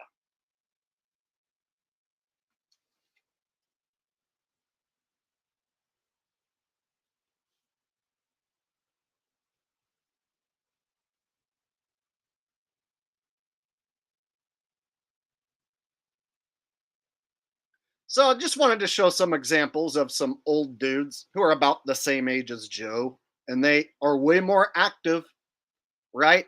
They don't look nearly as decrepit as the person pretending to be Joe. So I think that the actors have went out of their way to make Joe out to be an old grandpa who had no idea what's going on. They overdid it.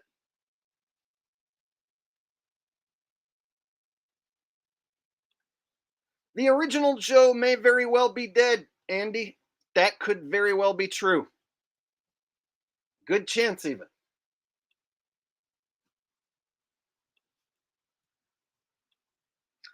There's a good chance that that is correct.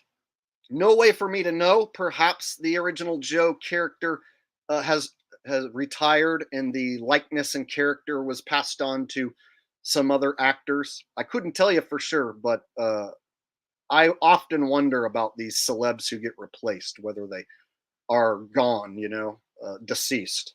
I wonder the same about, Dave Chappelle, the original Eminem. What happened to these people? Did they retire and go to Celebrity Island that we're not allowed to go to, or are they dead?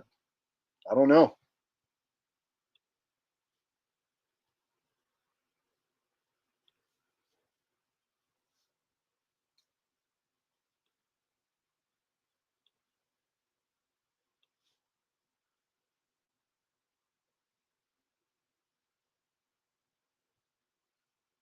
All right. And with that said, I'm going to put on a quick video while I use the restroom real quick. And I had a request earlier in a super chat that I do a Beavis and Butthead impression.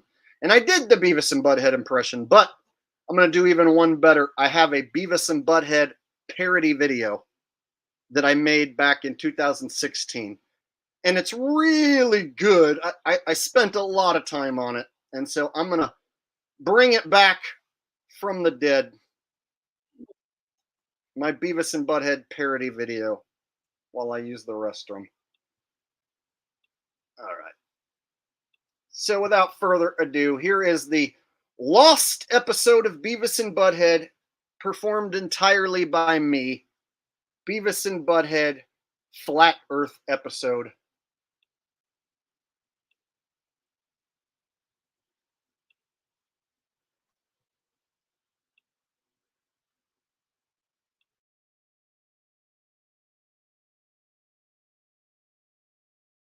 Beavis and Butthead are not role models, not even human. They're cartoons. Some of the things they do would cause a person to get hurt, expelled, arrested, possibly deported. To put it another way, don't try this at home.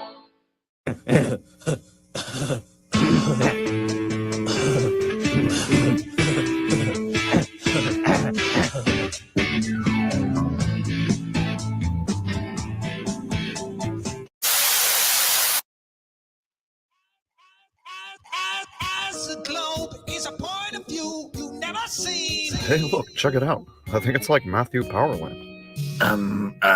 Who's that? He's like this dude who says the earth is flat. Wait a minute. What? He just says earth is flat and NASA never went to the moon. Well, I don't know, Butthead. I'm pretty sure Buzz Lightyear and Lance Armstrong landed on the moon. Beavis, you dumbass. You're thinking of Louis Armstrong. Oh, yeah, sorry about that.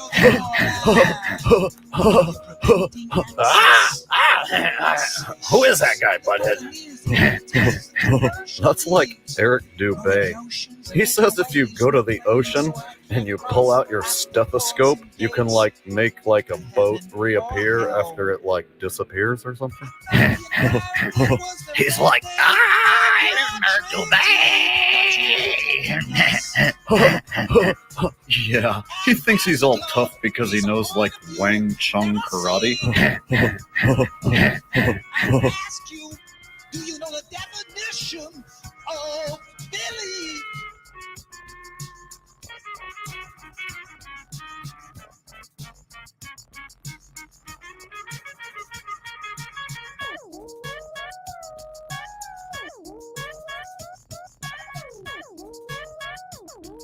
Hey, Butthead, what's a shill? I think that's the bottom part of your leg. The image you see Yes! It's the flat earth asshole. The flat earth asshole kicks ass. Oh, yeah. He's pretty cool. I saw that guy playing bass at, like, this bar.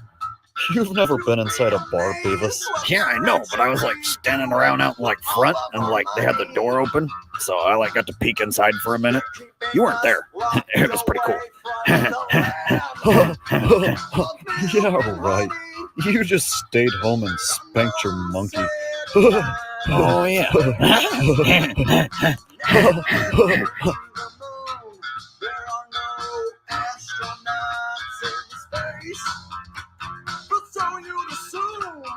Hey, Butthead, is the Earth like a ball?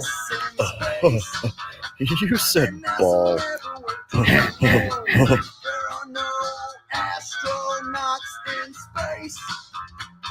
NASA never went to the moon.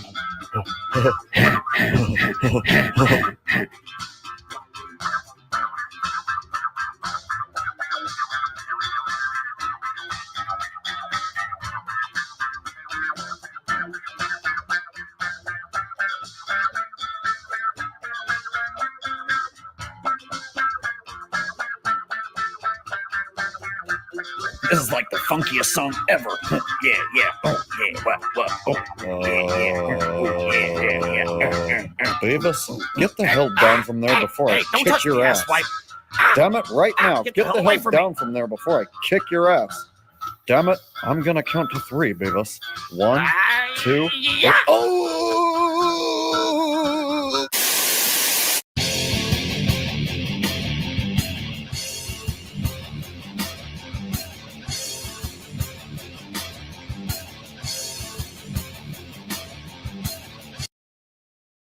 Ollie and Anna seem so perfect. What people didn't know.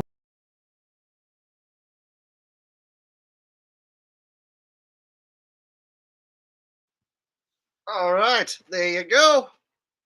That took a long time. I remember that took me probably like a week to make that. And that's only like a 5-minute video. That was so hard. That was back when I first started making videos. And so I probably did, oh God, hundreds of takes before I was happy with it. It's like I missed a super chat, and there's one coming in right now, which I will get to from Bill Fay, but it looks like I missed one while the song was on, I guess. He did. All right.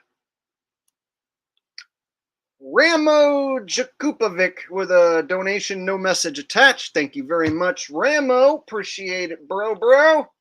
And I got another one coming in from Bill Fay. It says the Damar Hamlin videos were the first thing that made me realize sports really are phony and scripted, and then that everything else is. Yeah, so the Damar Hamlin thing twisted the lines of reality and sports to where they're not only scripting the sports games, they're pretending to be injured in a lot of cases. So a lot of sports injuries, especially the NFL, they're faking it. And so you can rip a lot of people off who bet on a game if you just have the starting quarterback pretend to get hurt. Aaron Rodgers, Joe Burrow, right? And so the Damar Hamlin thing, I was one of the few channels who said, yeah, the whole thing's fake. He's pretending to pass out.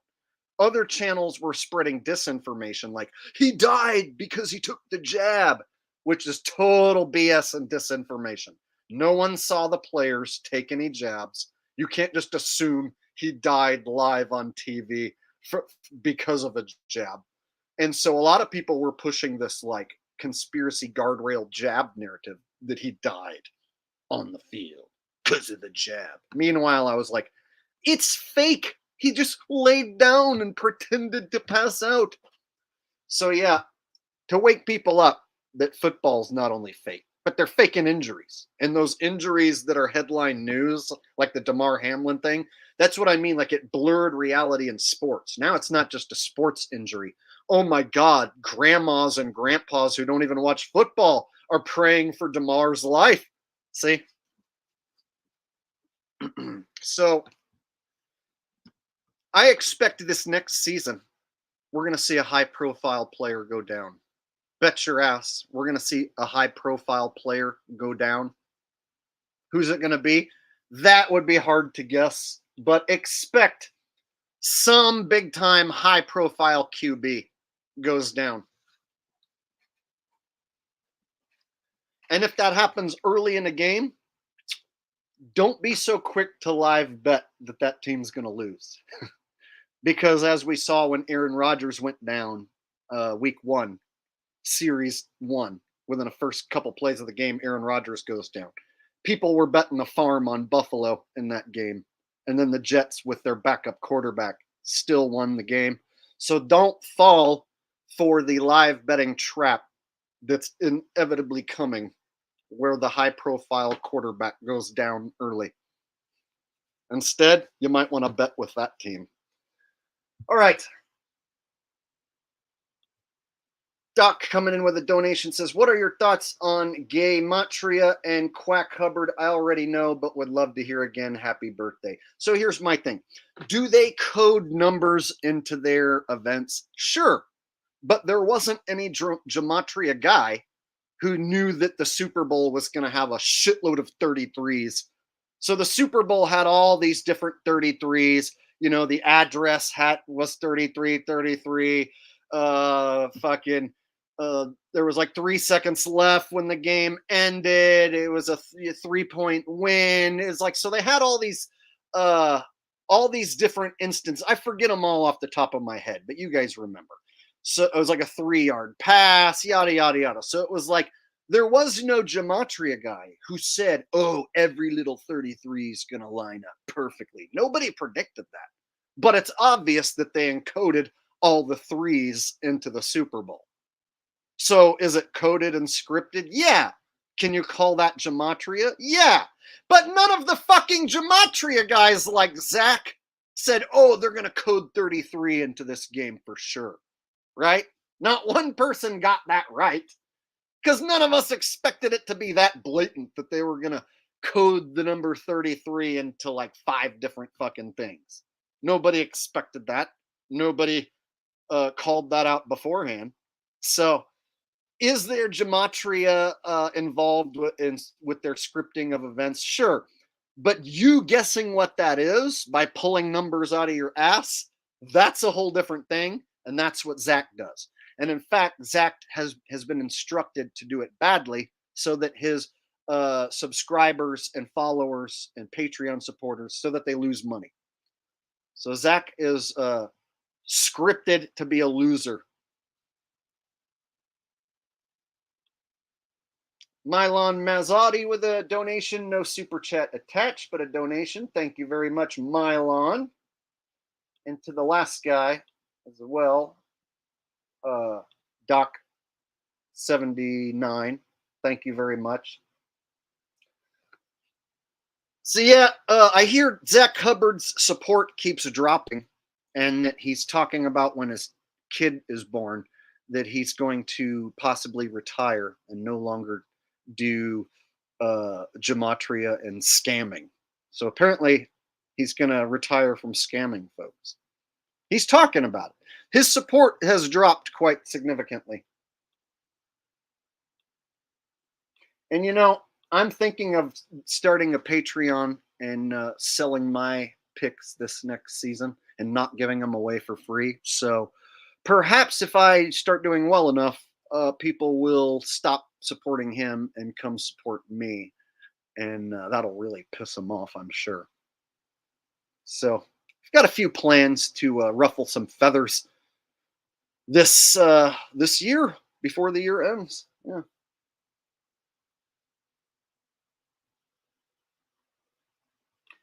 Got some more birthday wishes coming in. Yokohama Mike says, happy birthday, Jake.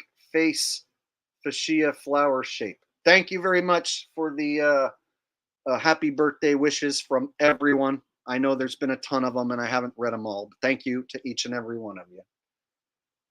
Yes, it is my birthday. 41 years young. which means I'm a old ancient ass grandpa. Won't be long before I'm acting like Joe Biden. Yep. I am a mighty Leo lion. Yes.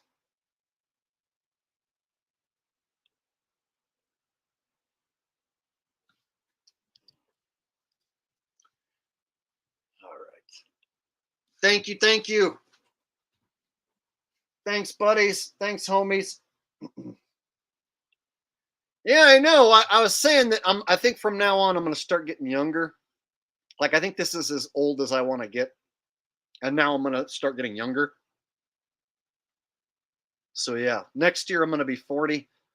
And then after that I'll be 39. So I'm going to like Benjamin Button my way backwards. Hopefully my looks agree. I would rather Benjamin Button my way backwards than grow old and get dementia and start acting like Joe Biden, right? So I think I prefer Benjamin Buttoning.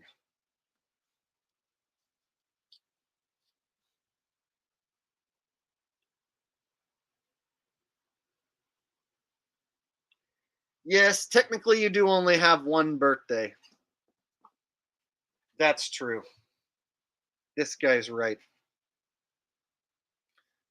So that's why we're going to celebrate that one time I was born.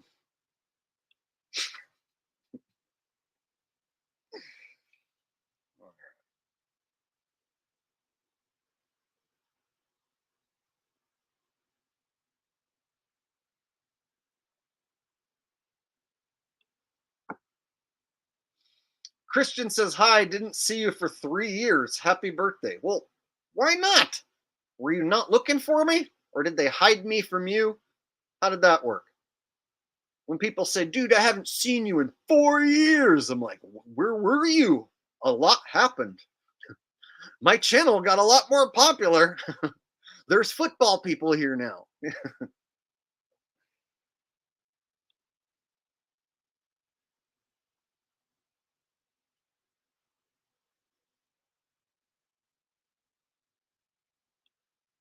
I don't know. Should I? Should I land on the moon for my birthday? Is that something that you guys think I should do?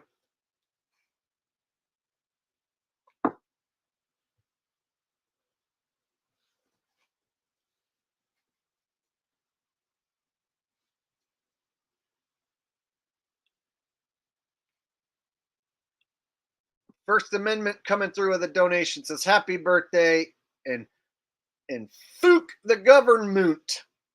The whole government. Yeah. Fook them all.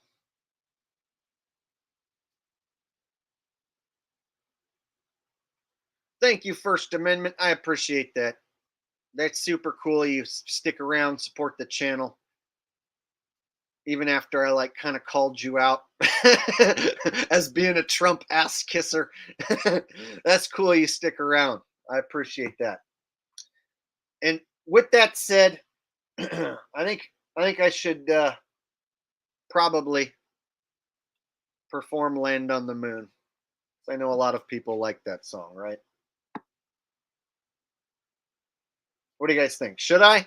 Should I do it? Should I perform Land on the Moon for my birthday? For you guys?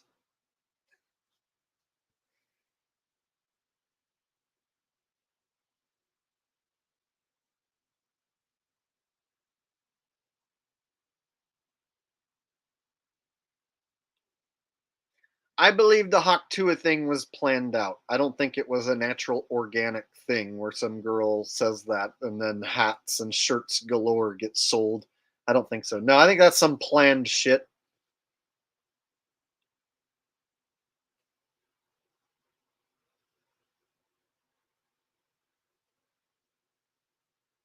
All right.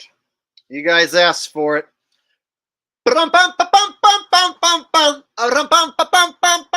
Land on the moon, we land on the moon. Land on the moon, we land on the moon. Land on the moon, we land on the moon. We take it over, we go to the moon. Then you know that we come back soon. Roof to the left, rove to the right. Bitch, you know that we rove all night. We land on the moon, we land on the moon. Land on the moon, we land on the moon. Land on the moon, we land on the moon. Yes, my friend, we will come back soon. We take the rover, we rove to the north. Take the rover, we rove to the south. Take the rover, we rove in your mouth. And bitch, you know that we rove it all about. We land on the moon, we land on the moon. Land on the moon, we land on the moon. Land on the moon, we land on the moon. And yes, my friend, we will come back soon. No, we take the rover, we rove to the east. Take the rover, we rove to the west. Bitch, you know that we rove the best. We land on the moon, we land on the moon. Land on the moon, we land on the moon. We rove, rove, rove. That's right, my friend. Rove, rove, rove. You know that we rove, rove, rove. Yes, of course, my friend. Rove, rove, rove.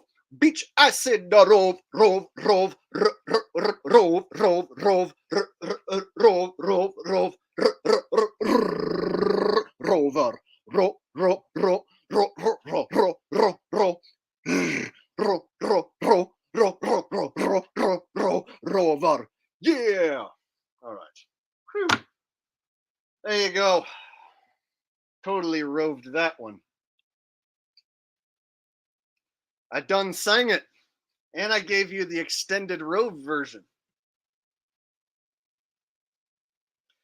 And being as you guys are such an awesome crowd, as an encore, I'm going to give you the Lord Shiva prayer.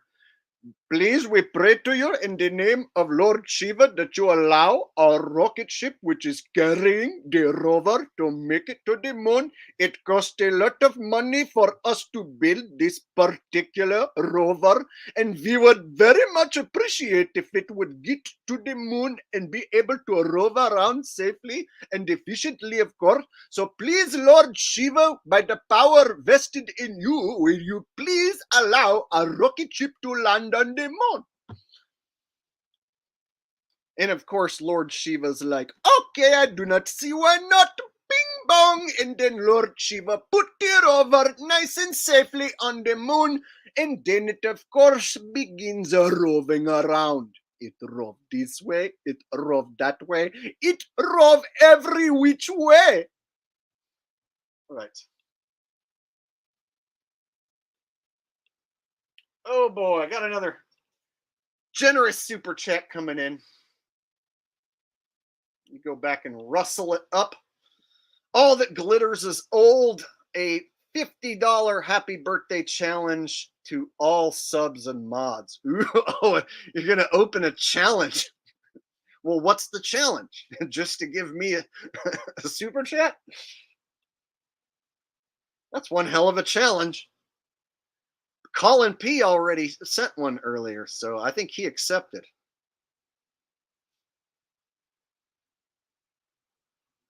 Thanks very much. All that glitters is old. You've donated several times to the channel and achieved mod status. I really do appreciate that. These generous donations, they allow me to be Jake the Asshole for a living and sing goofy songs for a living, you know, and tell the truth for a living.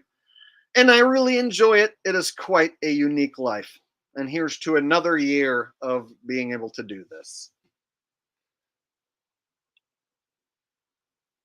All right.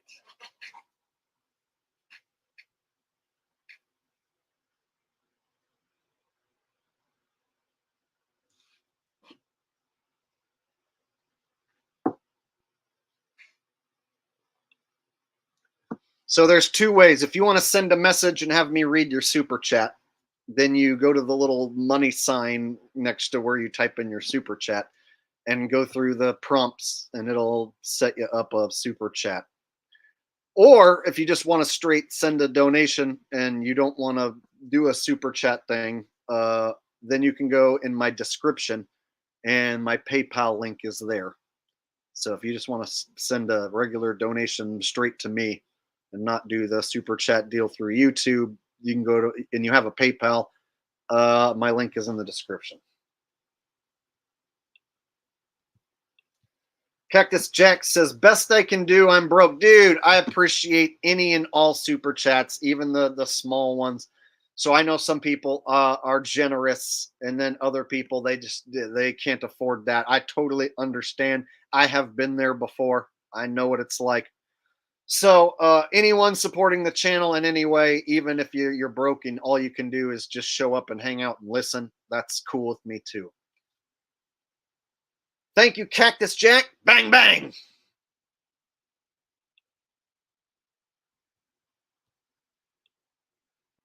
And Raven in the Desert says, "You've grown on me, Jake." Well, thank you very much.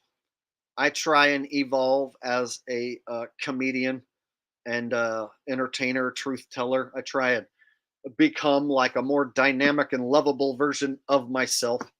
And so hopefully it's working on all of you. That's my plan. It's to be so awesome that you love me. And it's fucking working. Oh, wait. I can't do that too much or they'll stop thinking that I'm awesome.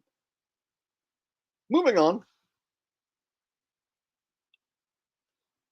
Thank you. What was the name? Raven in the Desert. Raven in the Desert. Thank you very much, sir. Colin P coming in with another donation. Land on the Moon, Rove, Rove, Rove. We already performed it. What do you want me to perform it again? You want me to like make up a new verse off the top of my head? Land on the moon, we land on the moon. Land on the moon, we land on the moon. We take the rover, and then we go to Mars. Yes, my friend, this time I said Mars. And then we rove all around Mars. And then we fucking keep roving around on Mars. Huh? Yeah? New one? All right, I need to come up with a better version. But yeah, I should probably come up with like 10 different versions. Like an ever-evolving song that I never write. No, actually, I'm in talks with a guy who's supposed to help me make an official version. Yeah, so there's eventually going to be an official version. But when I perform it live, I can always take liberties and just make up whatever silliness I want.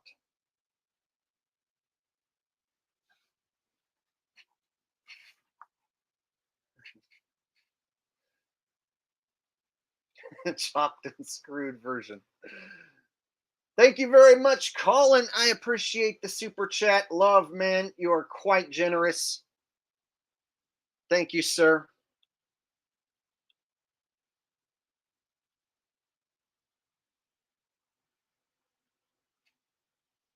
I also sometimes in my mind, I'll just I'll talk the song rather than sing it. I'll be like, well, we take the rover and we go to the moon. And then you know that we come back soon.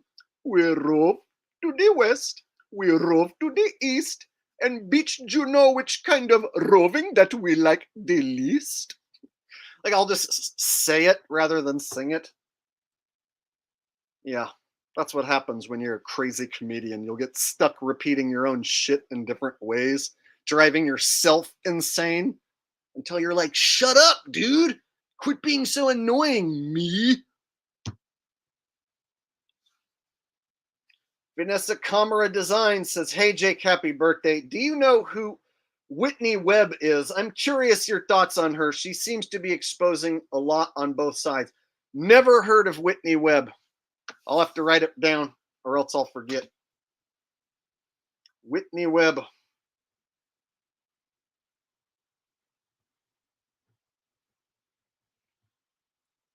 I'll have to check it out after the stream. No, there's a ton of people who I haven't heard of, and people will be like, what do you think of so-and-so? And I'll be like, I do not know so-and-so. And then there's usually someone in chat who will be like, oh, I know that person. She's a shill. And I'll be like, oh, okay, he's probably right.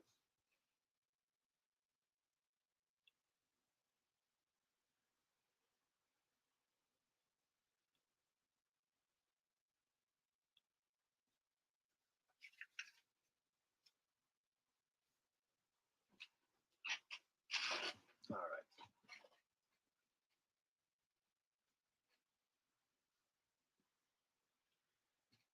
So another thing I've been tampering with as a comedic idea. I don't know. You guys can let me know what you think. Like I want to take old gangster rap songs, but then do the Indian voice and then say the rap songs in an Indian voice or like a Russian voice. For instance, like uh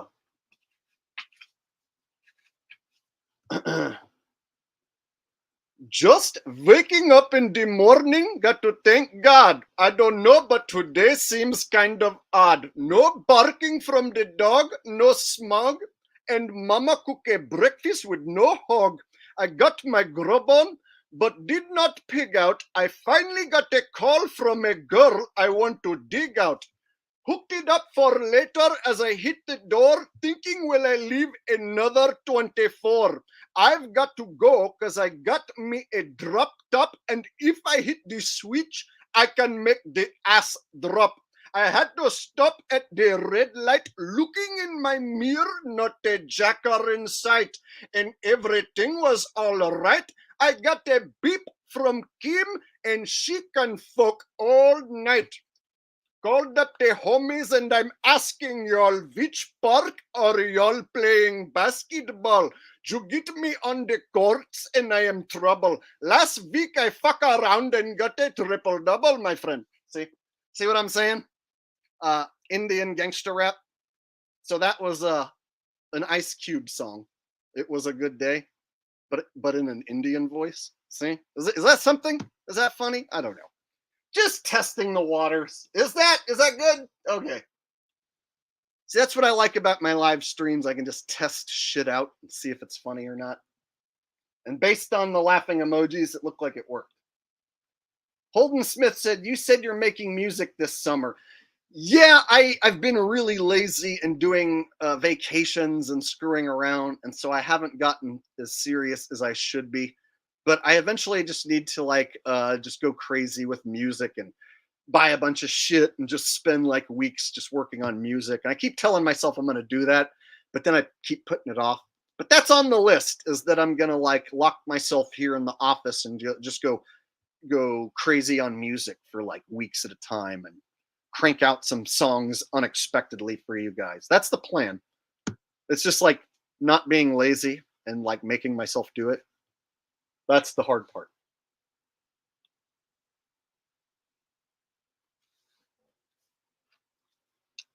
There was this other Snoop Dogg song, like I was doing like a Russian voice.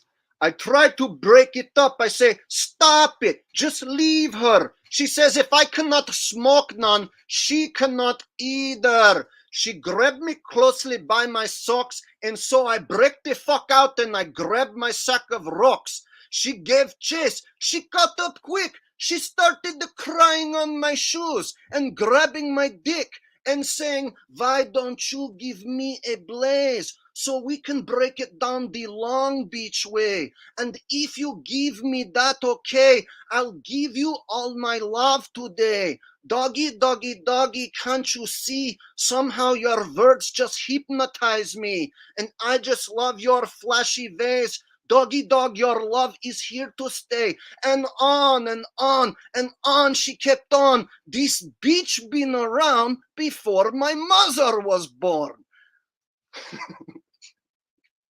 I said, you are up. And then I gave her a hit. I said, you cannot have me. I am too young for you, bitch. She says, no, you are not. And then she starts crying. I says, I am 19. She says, stop lying. I says, bitch, I am. Go ask my mother, and with your wrinkled pussy, I cannot be your lover. All right, there you go. So that one is a Snoop Dogg song, Lottie Dottie, but sang as a Russian guy. Yeah. What do you think? Is that good? Is that funny? Yeah. Lottie Dottie, but as a Russian guy. Right?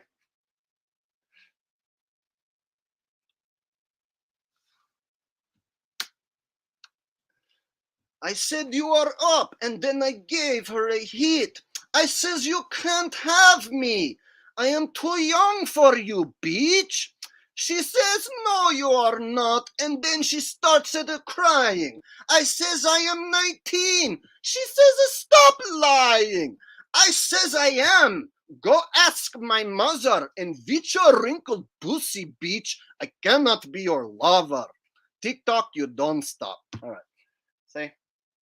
I don't know. That's the type of shit that I do when I'm in the car going somewhere and I don't have on music or anything, right? If I'm just like in the car by myself, I'll just start doing that.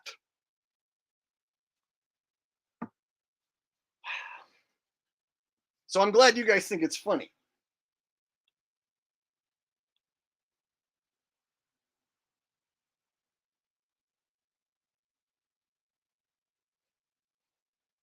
All right.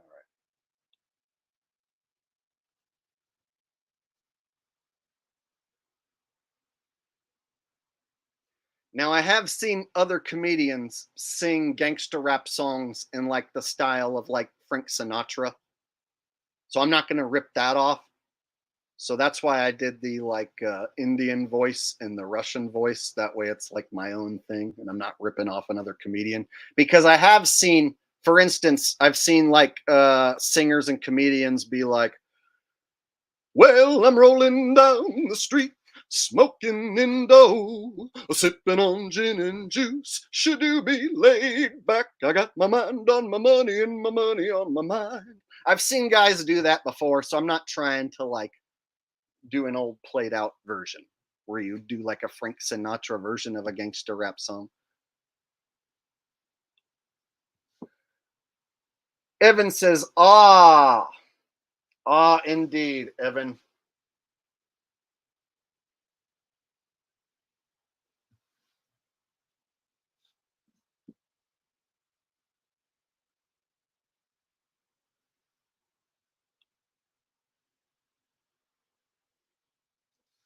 Hey, yo, doctor, here's another proper track and it's fat. Watch the sniper, time to pay the piper, and you let the real shit provoke, cause you's a wannabe look and you'll get smoke. And I hope that when your fans understand that when you're talking about spraying me, the same label that is... Oh, fuck. The same record that you're making is paying me. Motherfuck Dre, motherfuck Snoop, motherfuck Death Row, and here comes my left blow, my friend. All right. That's all I got for now. I'll work on it some more.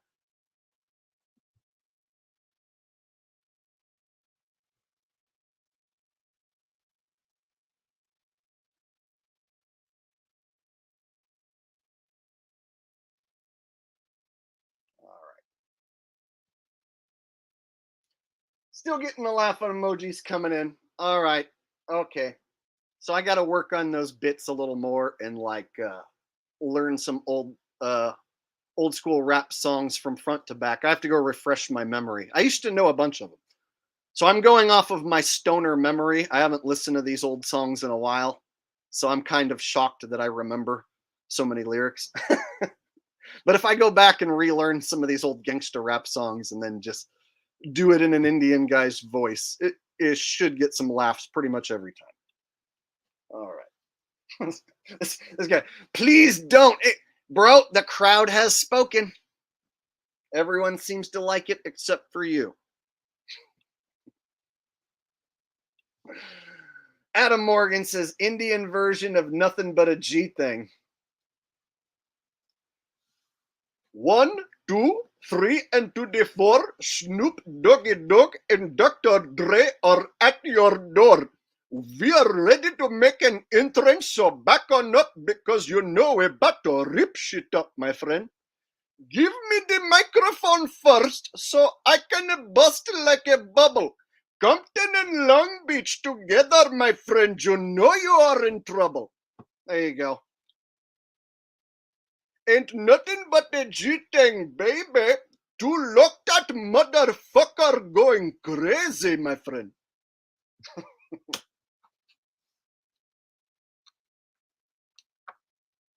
That raw is the label that pays me? All right.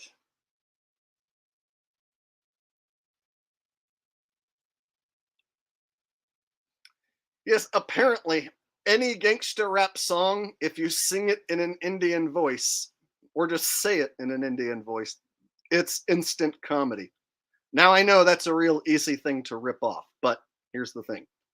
If you or anyone sings any gangster rap song in an Indian voice, well, then you're ripping me off.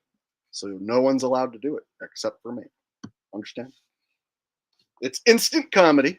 It's really easy, but no one's allowed to use any Indian voice to sing any gangster rap song. Otherwise, they're copying me. See? So I have ownership over all Indian voice gangster rap combinations. Understand? All right, now I'm just being a dick. Dispassionate Observer says, is Goatis behind PSL God Mindset? Dude, Goatis has like 1,000 sock accounts. He's got sock accounts to tell you that he doesn't have sock accounts. He's got sock accounts on top of sock accounts. He promotes himself with sock accounts. He talks to himself with sock accounts. So yes, he's probably that guy and 1,000 more.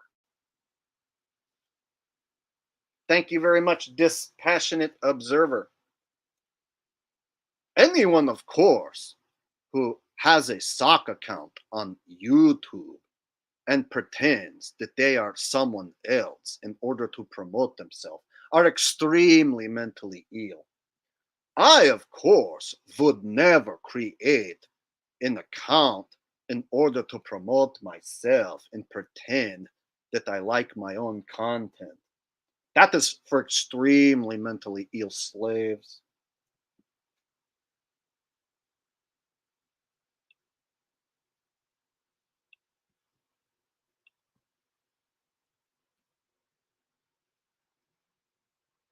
All right.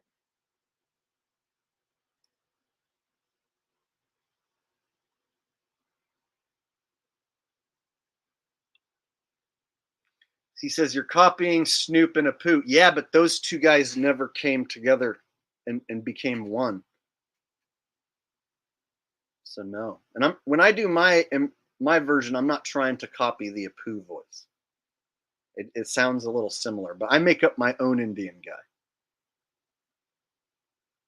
In fact, that reminds me of a joke about Indian music. And it goes like this.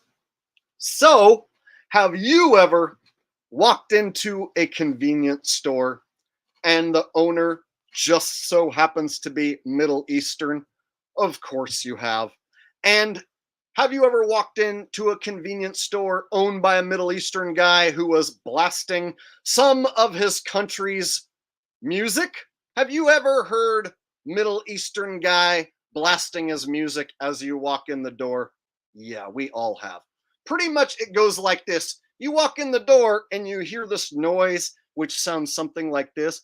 Yeah, yeah, oh yeah, oh yeah, and then the guy behind the counter is like, yeah, this is my jam. I fucking love this part. Right? He's like digging it. Yes, my friend, this is my jam.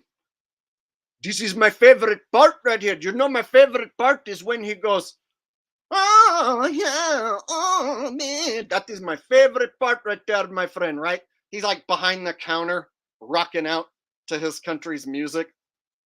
Meanwhile, to you, it sounds like this.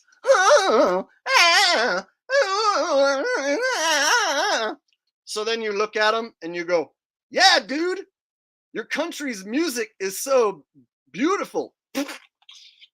This song is really cool, bro. Right? Because you don't want to be a dick.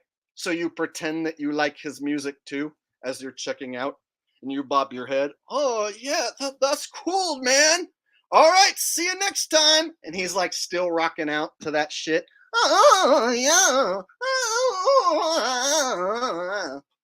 Right? So my thing is, like, I geek out over intricate guitar solos, bass solos. Like I'll watch like an old Eddie Van Halen solo from like 1996 and be like, whoa, man, that was one of his craziest, most awesome solos. Whoa. And Eddie Van Halen will be like, and I'm like, that's so awesome. And then like this Indian dude, he doesn't give a shit about guitar solos. Instead, he wants to hear other Indian guys go,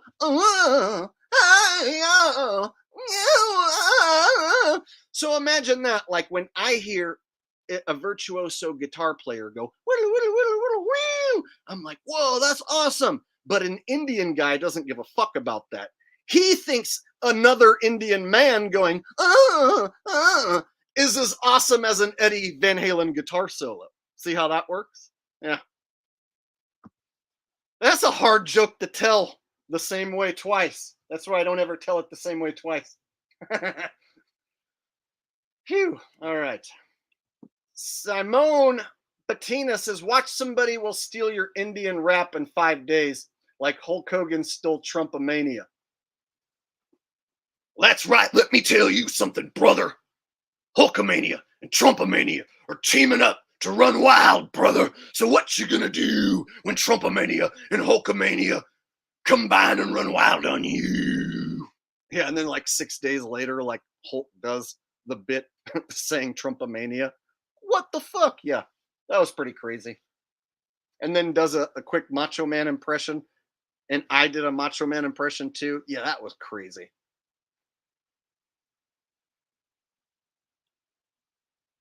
And I don't think anyone's gonna steal the Land on the Moon song because it's so goofy, and like I doubt anyone else would make it as fun and as funny as I do.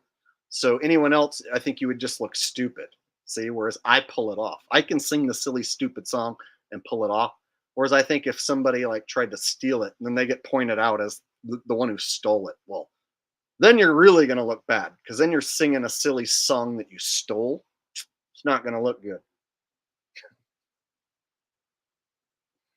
Now, if someone super famous stole it and tried to pass it off as theirs, oh man, that would really piss me off.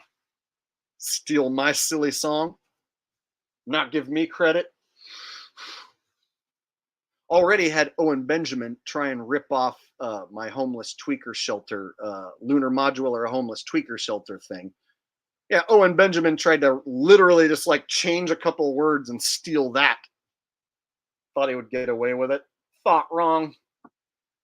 JWO Leon coming in with a donation. No message attached, but a donation. Looks like you figured out how to run the super chat. Good to see you supporting the channel. Thank you very much, sir.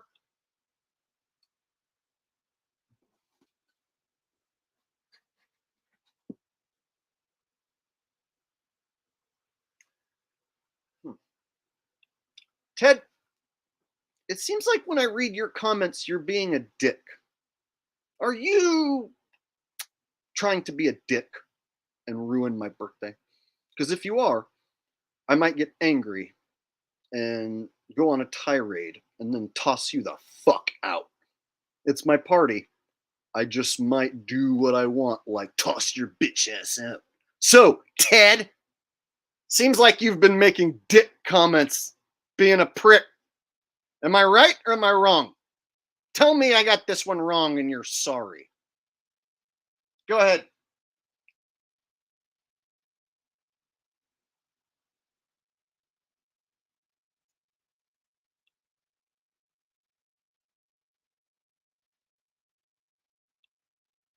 Is that what you want? Do you really want me to toss your little bitch ass out? Because if you're going to be a dick trying to ruin my birthday, then I don't want you here. You can show your own self the door, or you can keep being a dick and I will ban you.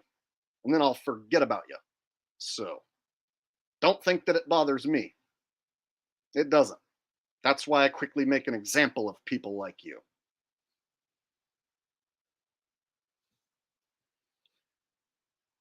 Okay. Just making sure.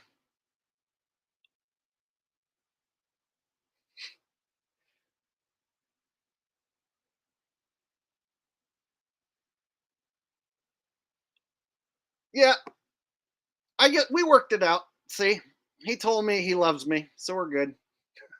Just wanted to make sure he wasn't here to be a dick and ruin my birthday. Clown Trades says, happy birthday, dude. Traveling to Bar Harbor next week. Excited for fake football season. Been here whole off season. I haven't checked out Maine. I meant to go to Maine last summer, but I spent too much time like on the Pacific coast and ended up turning around after I got about halfway across the United States. But anyway, I'm one of these days I'm going to go to Maine and check out Bar Harbor and all those places. I think that's where you're talking about. So, and fake football season, yeah, I kind of like am not ready for it, but in a way I am. It's like I like the boost of views and boost of subs that my channel gets. But covering the NFL takes a lot of time and energy out of me. And if I don't give away picks, people like bother me and want my picks. And then if I give away picks and have a bad week, people throw a fit and insult me. So it's a bit of a bitch to cover the NFL. And then making the NFL content is time consuming to go through and pick out all the most rigged plays and break them all down and shit. It's time consuming, but I do like the bump in views and subs. So it's kind of a double-edged sword, the football shit.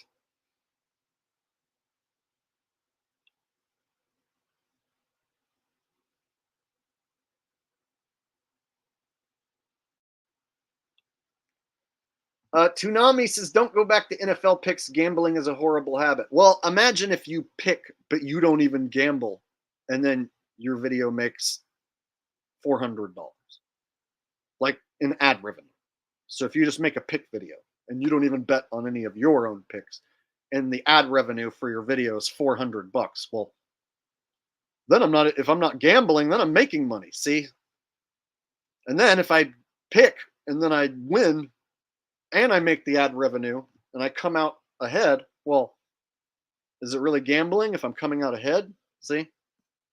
So yeah, gambling can be bad if you lose a lot. But then there's people who are professional gamblers who win more than they lose. And to them, it's not so bad. So there's people who play poker for a living, which is gambling for a living. And they somehow are able to make money gambling for a living. So they don't think it's bad. That's why they do it. And I would say that any business is a gamble, such as if you open a restaurant right now, that's a gamble. You're probably going to go out of business. Try and open a restaurant right now in 2024 with food costs and labor costs. That's a gamble. Oh, that's not the same as gamble. Yeah, it is. That's a fucking huge gamble. You could lose your ass off. You could lose all your money in a failed business. Business is a gamble. See how that works?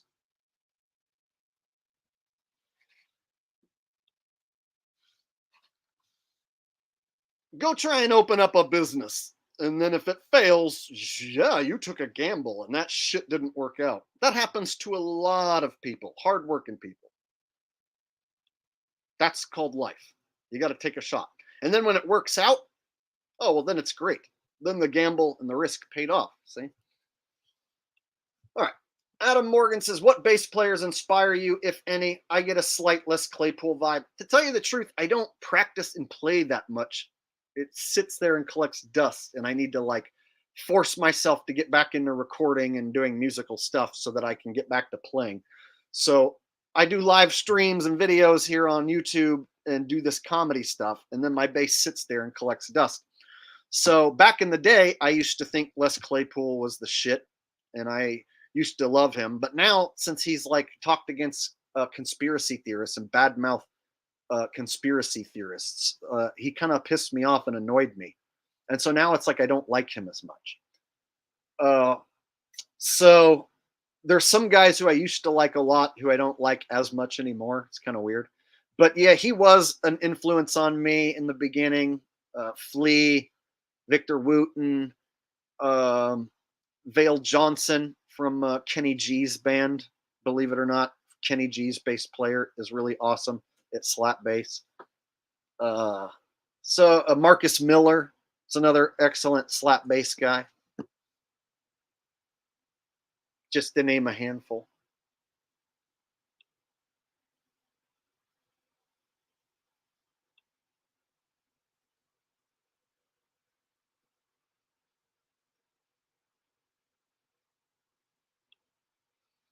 So I saw Primus play live, and they were just okay. Like I saw them right up front, and my main gripe about Les Claypool is they don't have like a heartfelt song.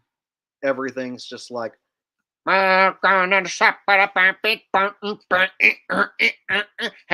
kids, boopy doo. Look at me, I'm Les Claypool. Hey,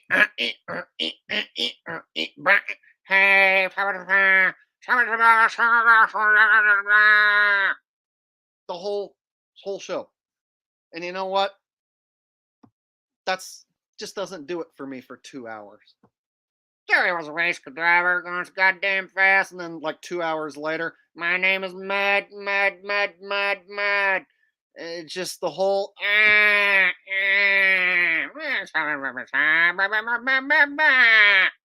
2 hours.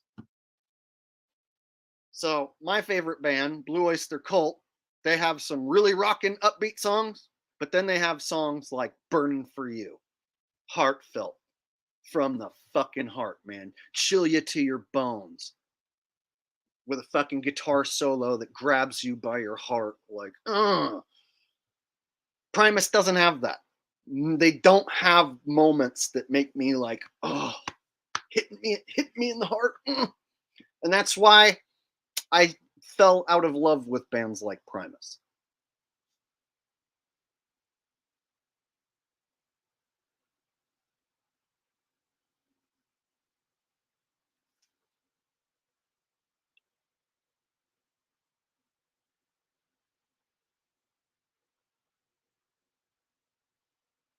Yeah, once BOC became my favorite band, I started liking all the other bands less. So if you ever become a fanboy of one band, like if one band is your ultimate, and then you go watch that one band like 10 times or more, then basically everyone else starts to kind of fall by the wayside. So, yeah, I've seen 28 BOC shows, and I already have my ticket for the 29th show. And then, for instance, like a band like Tool, I've seen twice. And I don't even really want to go back and see them anymore. And I used to think they were awesome, and now I don't even care about them. See, so there's bands that like I fell out of love with, don't really care about anymore.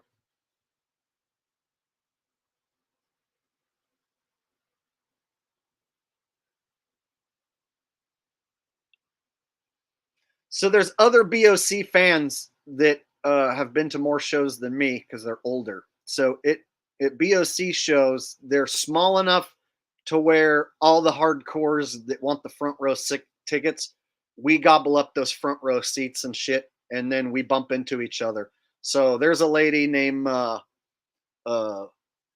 Cindy, I think's her name, and she's been to like 100 BOC shows. And so I bump into her like twice, 3 times a year whenever I'm at the shows because she's always up front. And then there's another couple dudes who became subscribers to my channel because I bump into them at every BOC show. And so I basically make friends with the other hardcore fans, and then I just bump into them because if BOC comes through California, they get a ticket, I get a ticket, and then we're like, oh yeah, we see each other at the show. So there's like a group of hardcores that I run into that are all really cool people. And see, if I was a fan of like the Rolling Stones or Metallica or Tool or whatever, you're not gonna run into the same people and get front row seats over and over again. Colin P says, will you slap bass but sometime? Okay, I don't have it hooked up right now, but if you give me a minute, I could probably hook it up.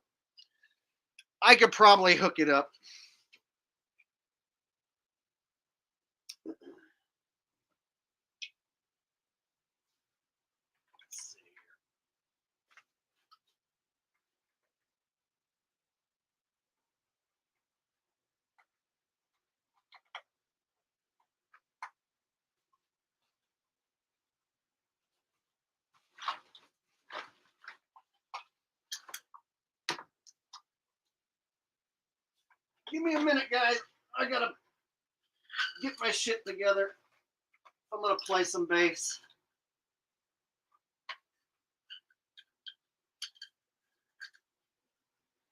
Got some pedals and shit on the floor that I need to quickly hook up.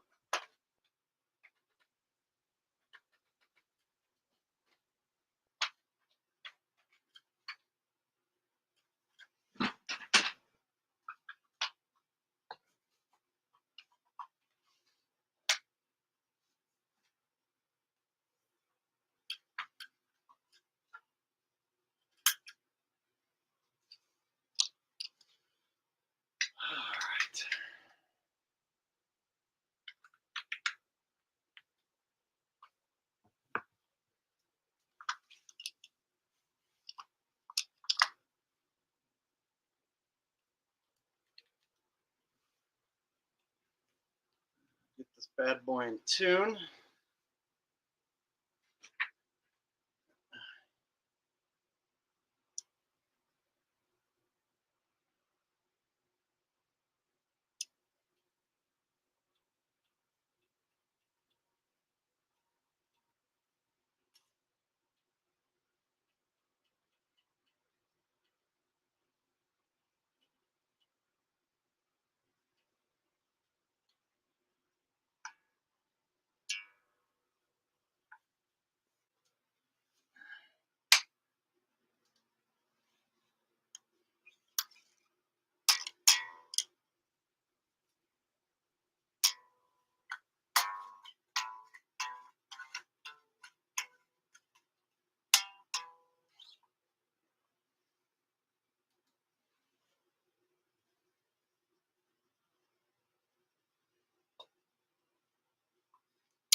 Okay, there we go. Had a wire not fully plugged in. All right, guys, I haven't warmed up or anything. I've been streaming with you for hours, and I haven't played in weeks. So let me just try and get into gear and show off a little bit. Thank you, Colin, for your request. And away we go.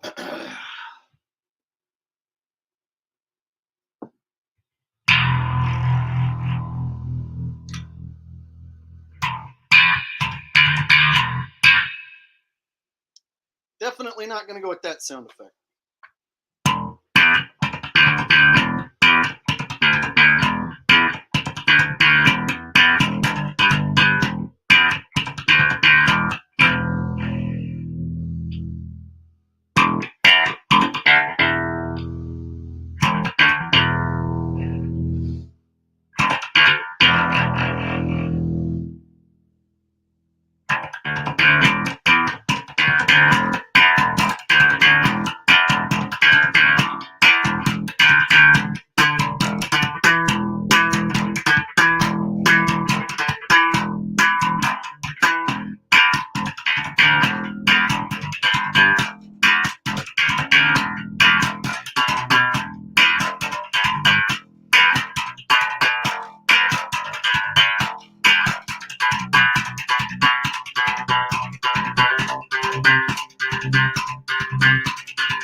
Whew.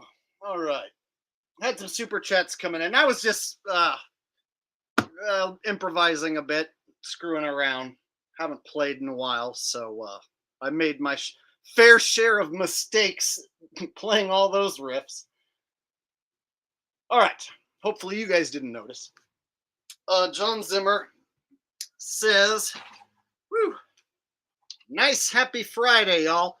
Oh, oh, my arm muscles just caught up with what I just did. Ooh. Oh. Ugh.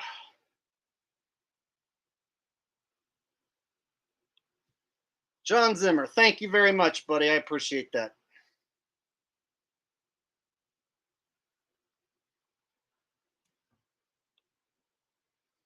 Joshua Huffman, thank you very much. No message attached. Super chat.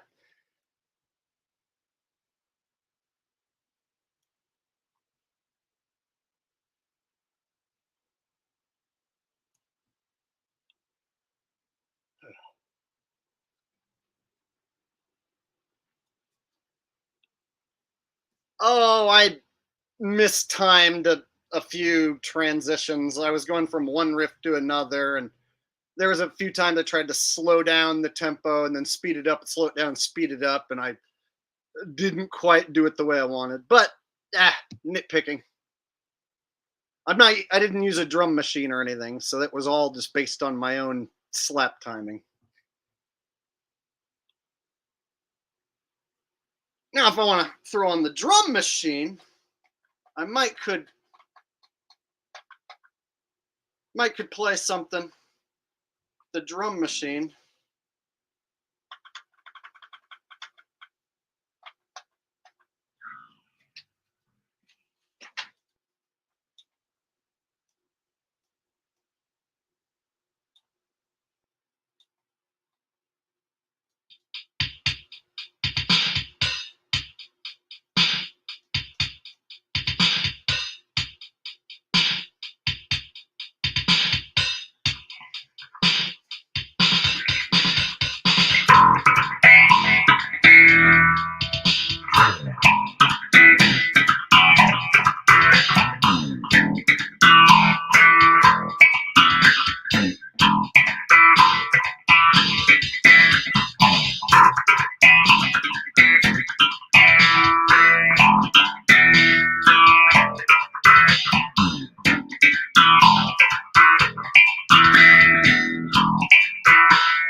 I wake and bake up in the morning and I'm off to class. Gotta hit the highway, I be speeding, y'all. Hauling some ass, stuck in the parking lot. But I can't find a spot. I'ma park it in the handicap and hope I don't get caught. Can I get the last hit? Can I get the last hit? Can I get the last hit? They ship it straight to you from overseas. I grow my own trees, feed the disease. I'm only using top-notch seeds. These dirty deeds be the bees' knees. Woo! Can I get the last hit? Can I get the last hit? Can I get the last hit? Can I get the last hit on that funky green? Your sativa's really nice and damn that indica looks mean. It's almost harvest time, hope no one drops a dime. The DEA be taking yours, they ain't taking mine. Can I get the last hit? Can I get the last hit? Can I get the last hit? With nonverbal communication, I use symbolic logic and I flip off the nation. My pothead homies blaze it up to this song, converting Sobe bottles into Sobe bombs. Can I get the last hit? Can I get the last hit? Can I get the last hit? I'm slipping, sliding, riding, dying for the right cause. You hear my voice, you see my picture, there's a slight pause. That's the same guy, so now it's your reply. I'm here to rock this motherfucking world until I die. Can I get the last hit? Can I get the last hit?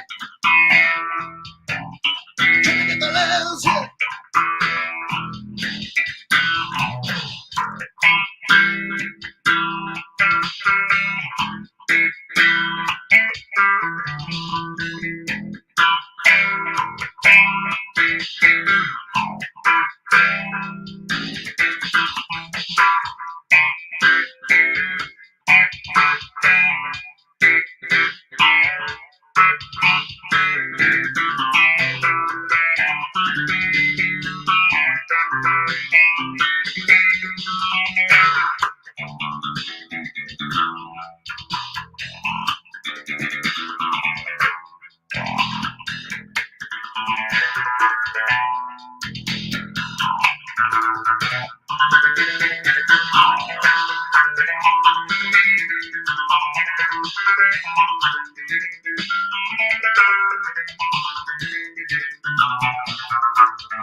Can I get the last hat?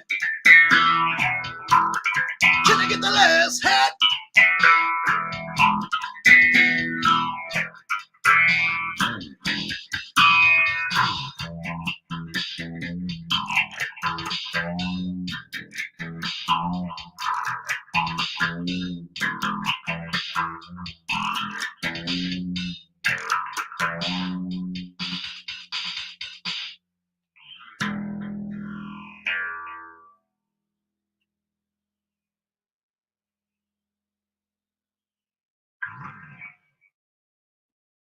Whew. All right.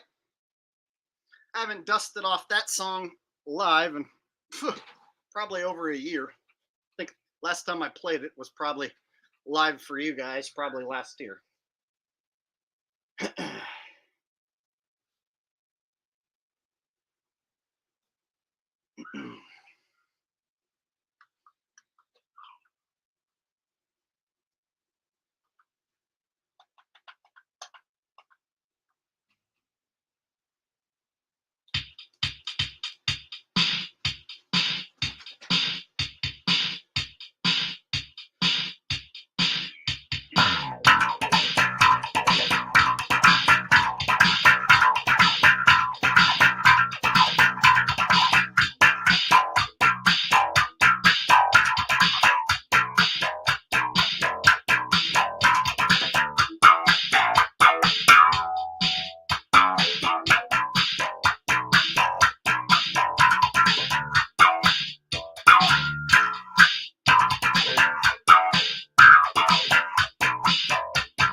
Baby, say I've been feeling lately something isn't right now. You got me kind of crazy, got me feeling something.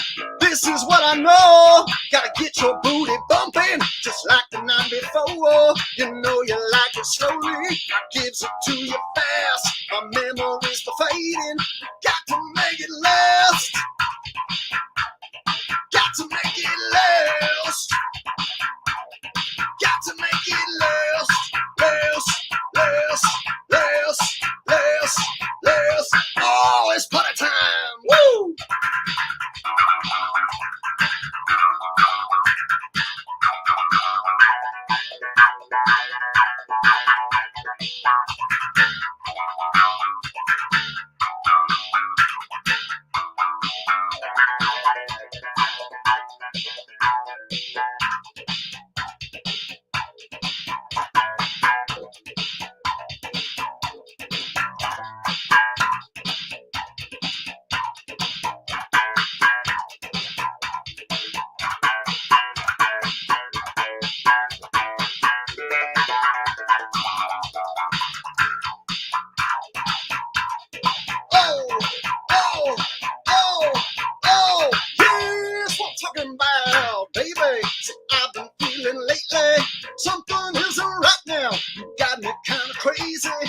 got me feeling something. This is what I know. Let me get your booty bumping, just like the week before. You know you like it slowly, I gives it to you fast. My memory's fading, we got to make it last. Oh girl, got to make it last. All night long, got to make it last. Last, last, last, last, last. Oh, let's break it down. Woo! Woo! Woo!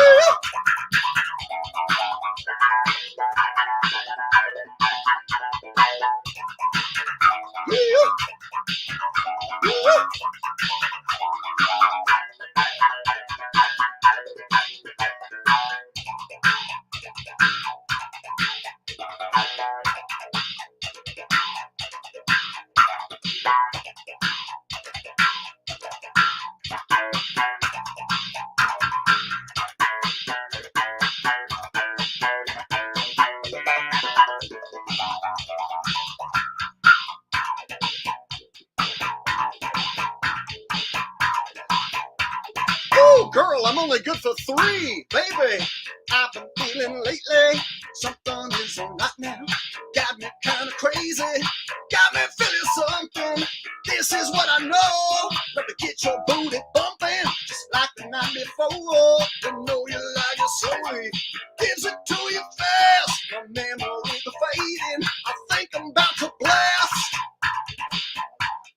Think I'm about to blast. If you know what I mean, think I'm about to blast. Ooh, blast, blast, blast, blast, blast. Ooh, damn.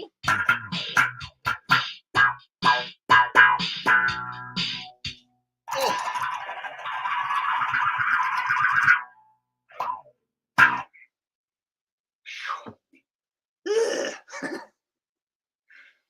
I forgot how much energy these songs require.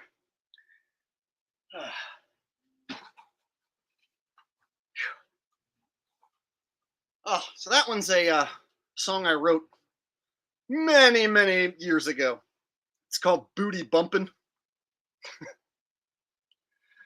All right. Whew.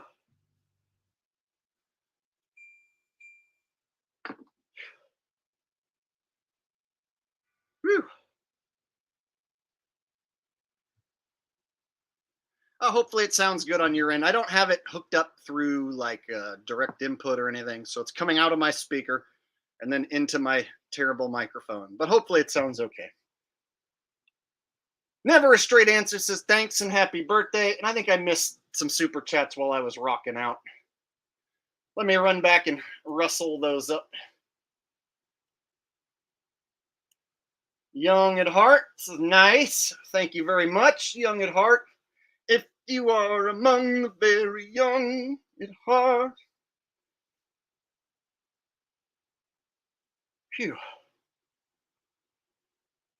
I remember in really hot bars, I would get into like halfway into my set and then start feeling like, oh shit, I'm having heat stroke. Oh fuck. Almost feel like I'm gonna fall over during my set.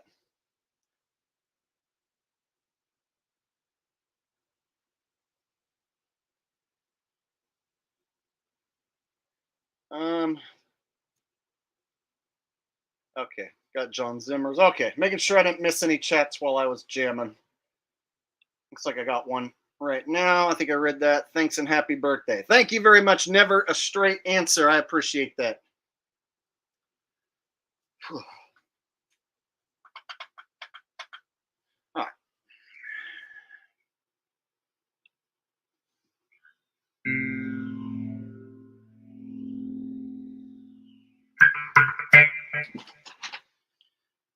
See if I can remember the song that is a little more slower and heartfelt. And thank you to OJ and Toothpaste. Said sing the BK Have It Your Way. I don't know the Burger King song. I never learned it word for word. I would sing it, but I don't know it. But I will sing one of my songs if I can remember it. Here's another one I wrote a long time ago. people were like, okay, all your songs are super funky, so you should have one where you sing and do something more like heartfelt rather than just be funky booty bumping guy. And I was like, you're right. So I specifically wrote a song that wasn't super flashy or as flashy. It goes like this.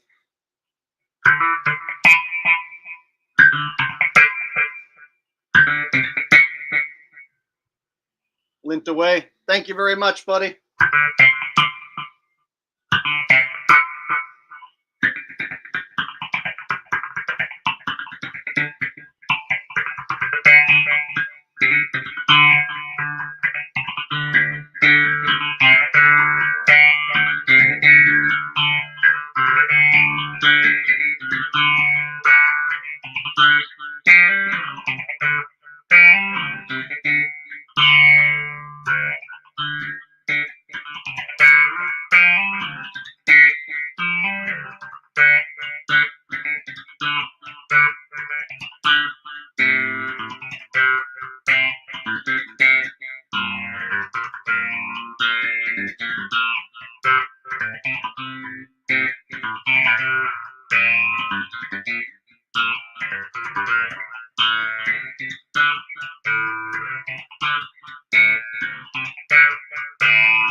Find a place inside my mind. If I could only see, maybe I wouldn't be blind. Help me find my rhythm playing in my head.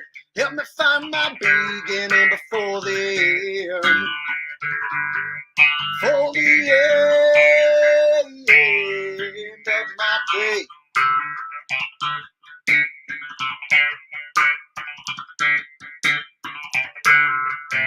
We all have our day. We all have our day. And this one's mine.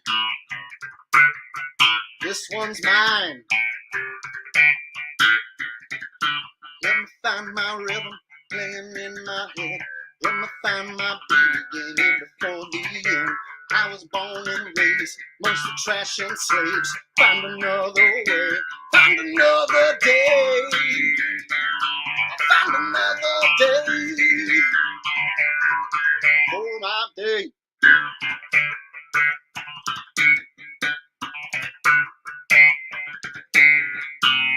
We all have our day. We all have our day. This one's mine. This one's mine.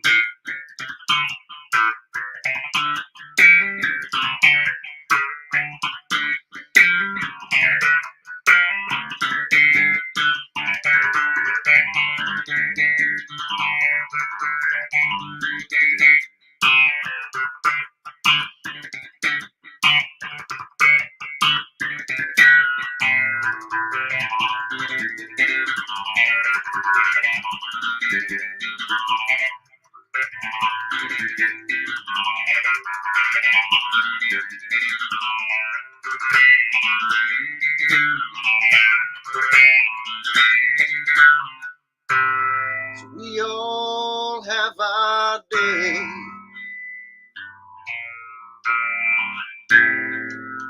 We all have our day.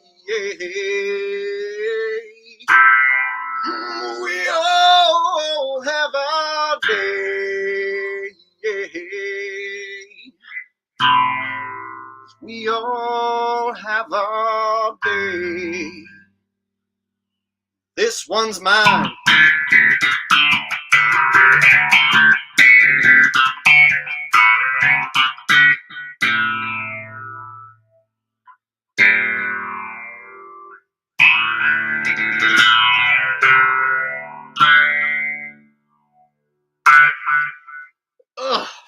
Okay. Totally messed up some parts on that one. Haven't played it in so long. Phew.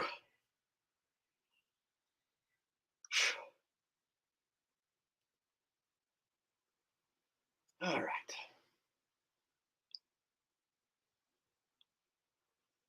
Thank you, Glenn Lake. Appreciate it, buddy. I'm having a fun birthday. Just jamming now. Haven't jammed in a while. Haven't played these songs in years. So going back and stumbling over my old songs.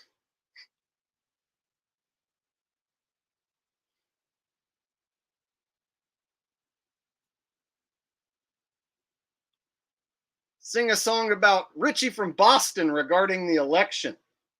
Jonathan Luna says, for your efforts. Thank you, Jonathan. OJ Toothpaste. Adam Morgan says, legit talent. Hat boy, birthday, Jake. Thank you very much, Adam Morgan. Lint away, I got yours. Okay. RFB, huh?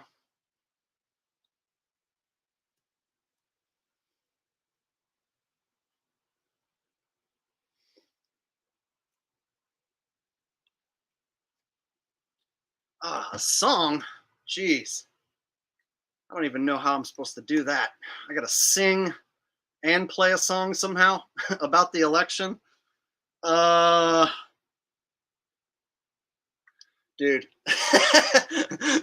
I think that might be too much. I might be able to do it, but I don't know if I want to try and play something and sing. But like Richie from Boston.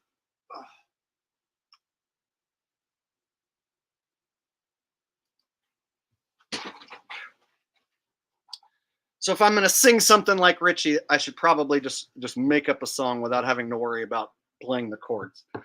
Let's see. A song. Or I'm thinking of singing it like Richie from Boston, but you said it about Richie from Boston.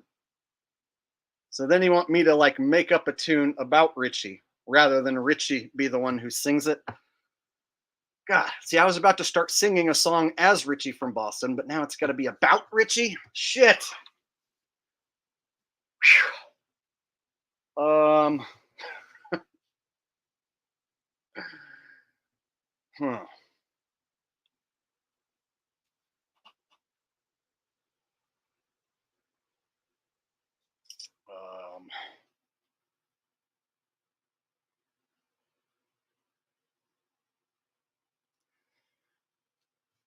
Well, there's a guy, and his name is Richie from Boston, and he is worried about the election because he thinks Chinese drones are gonna fly up his asshole.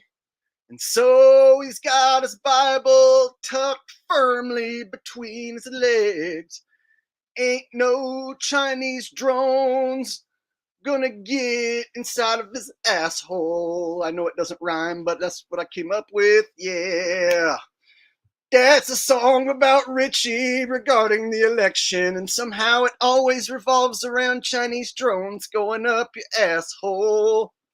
This is a song that is regarding the election. Doopity doop boop boopity boo.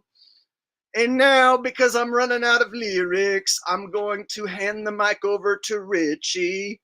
Well, yes, here I am.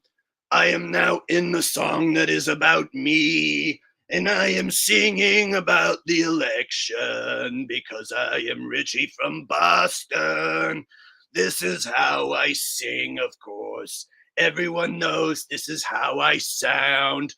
La-di-di-da, dippity-doppity-doo. I am Richie from Boston. How about you?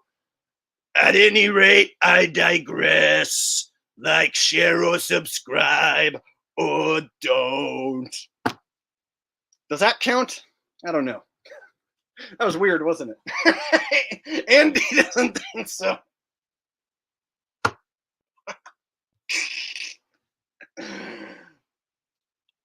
Well, I was thinking I was going to sing lyrics like Richie, and then you said it was a song about Richie. So it's like, shit, okay, now it's got to be about him. and I couldn't come up with any good lyrics on the spot. So then I just had to make Richie co-star in the song. That's what you get.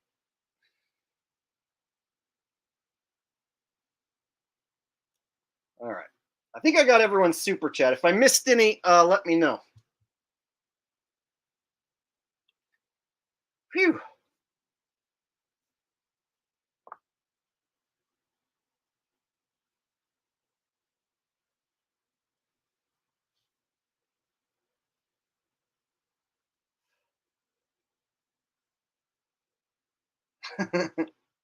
I gave him exactly what he asked for, okay?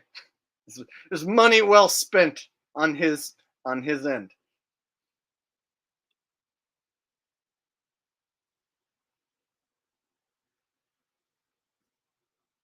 All right, you know who hasn't made an appearance?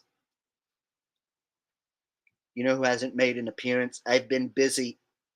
I've had to take time off so that my ear can heal. I nearly died. All right, you saw the bad guys shooted me in the ear. It was very, very scary.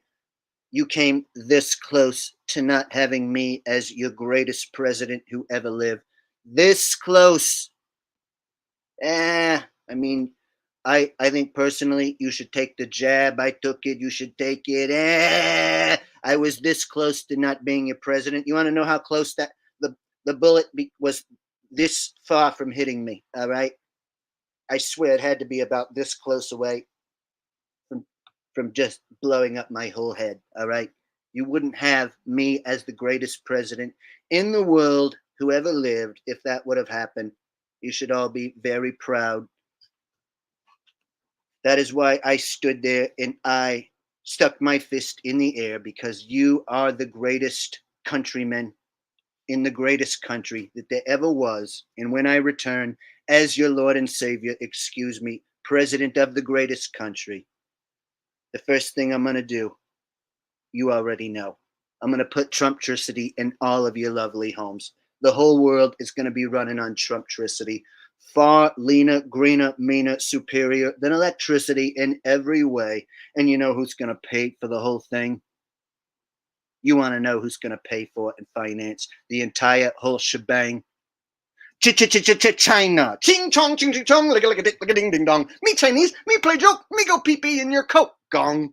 All right, that's how that joke ends. OJ and Toothpaste says, Jake, will Kamala be the next president? No. I believe Trump has been selected.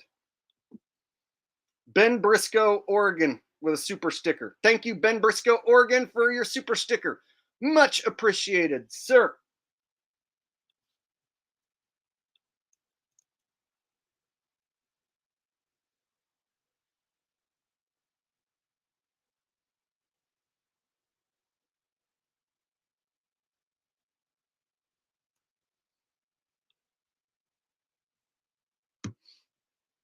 All right. I do my own version of Trump. So my version of Trump is more like over the top, like purposely trying to be slapsticky comedy. I went fishing the other day. I hadn't been fishing in years. All right. I just threw a hook out there. No bait. It just had a little bit of my scent on the hook. And you know what happened? A fish jumped right on within minutes, I tell you. You know how big that fish was? It was about this big. We measured it from tail, from head to tail. He had to be about this big. We threw that guy back, put my hook back in the water. All right, you know what happened? Within seconds, another little guy about this big jumped on board. And then while we were removing that fish from the hook, another fish, all right, jumped right into our boat. He wanted to be on board with Trumpomania, the Trump Express. He wanted to be near his Lord and Savior, me. And so that last fish, it was the biggest one of all, had to be about this big, all right? That's Trump telling a fishing story.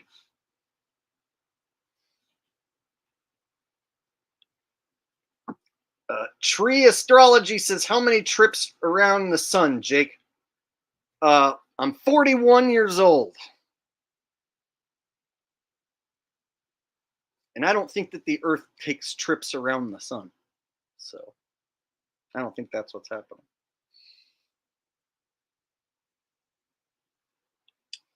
Elmo loves gangster rap.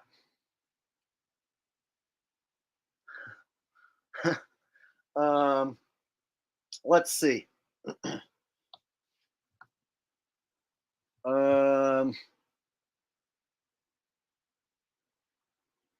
Later on that day, my homie Dr. Dre came through with some bitches in Tanqueray and a fat ass J of some bubonic chronic that made me choke.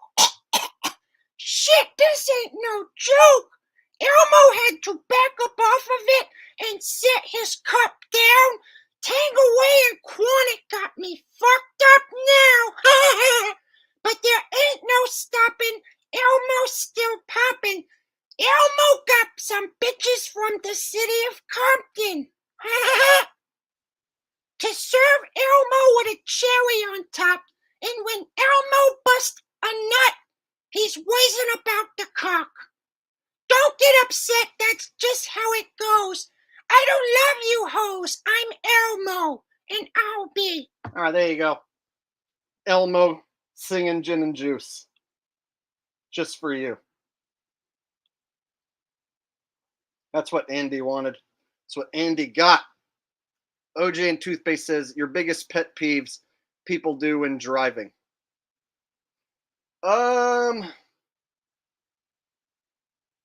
I guess the guy that has to be first, like two lanes are merging and you're in front of someone and they're like, no, I have to be in front of you.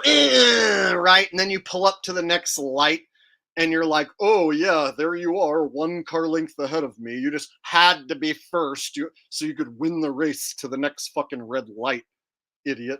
So yeah, that guy who has to be first and will like use the shoulder, he'll like scoot over, like, go around you at the last second. So as the two lanes are coming to an end, like, I'm going to be first. Yeah, fuck that guy. You know what I do when I'm in the car and I have road rage? I ask God to kill people. I do. Do you guys ever ask God to kill other drivers on the road? I do. Like if I see a dude go past me at like 120 miles an hour on the freeway, and then another dude right after that goes past and they're like racing in and out of cars, I go, God, can you kill those fucking cocksuckers? They don't need to be on the road endangering everyone's lives. Can you do me a favor, God? Kill those pieces of shit. And you know what? I don't know if he does. He never does it in front of me. So as far as I know, God doesn't kill those assholes for whatever reason. He just like lets them live. Maybe he kills them. I don't know. But I always ask that he kills those guys that I don't like.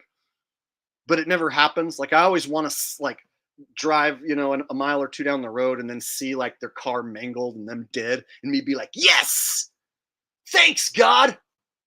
But it doesn't ever happen. You guys do that. You ask God to kill people for you on the road as well. Don't act like you don't do that.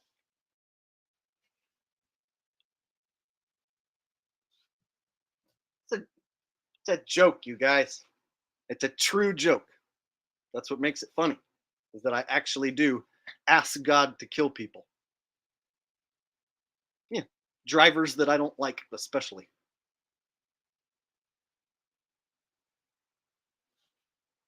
Oh yeah, somebody who like cuts in and out of traffic like a piece of shit.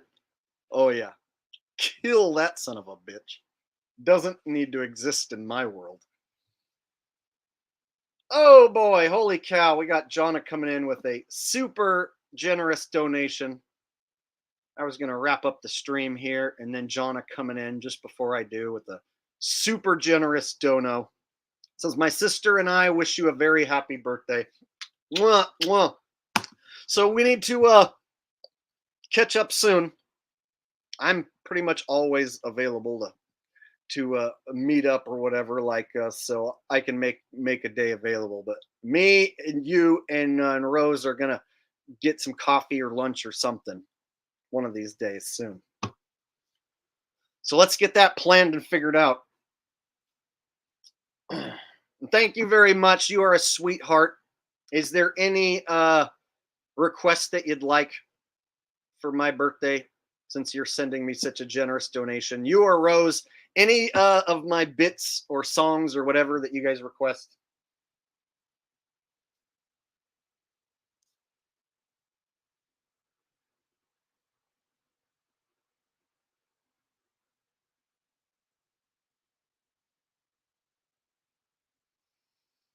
Okay, Rose wants original Mexican song. You guys can both give me any requests you want. The original Mexican song. Okay, here's every Mexican song rolled into one.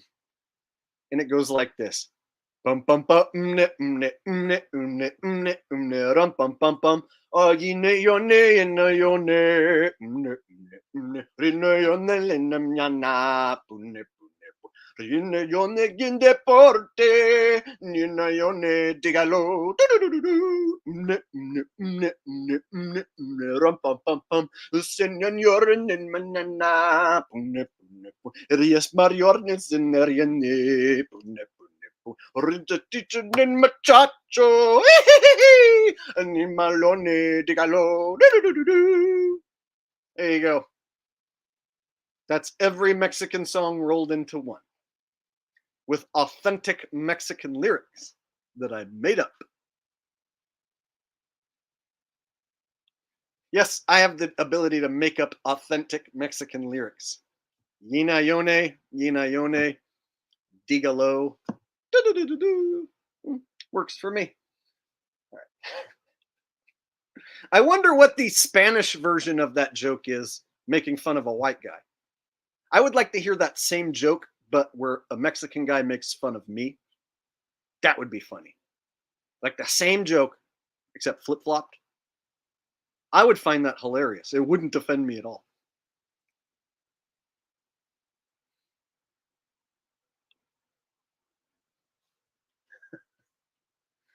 All right. I think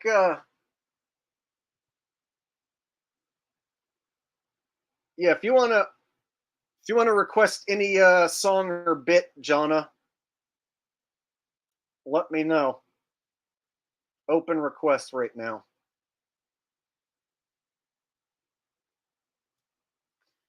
Ben Dinnett says, thanks for the birthday slaps. Oh, you're welcome. I haven't played in a while, so I definitely had my fair share of screw ups, but it was fun.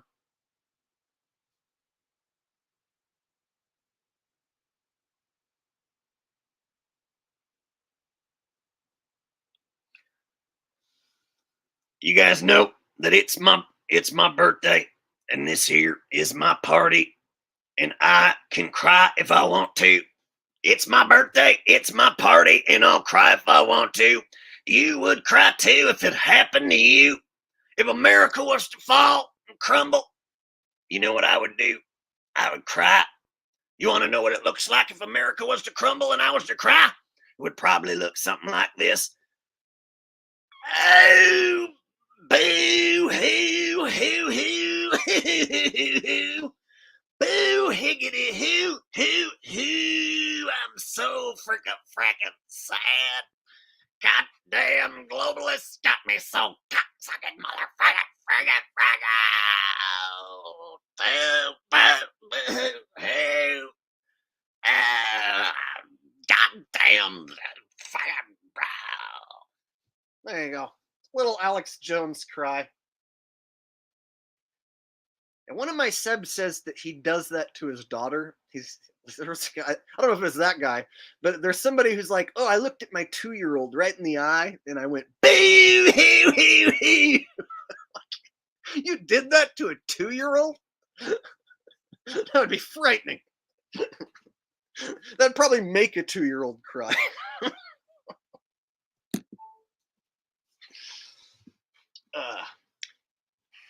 You guys know when I get sad, I prefer to cry like Alex Jones because it's more satisfying. There you go. That's an Alex crying joke. It was him. This guy looks his 2-year-old in the eye. You know what he does? Boo, hoo, hoo, hoo.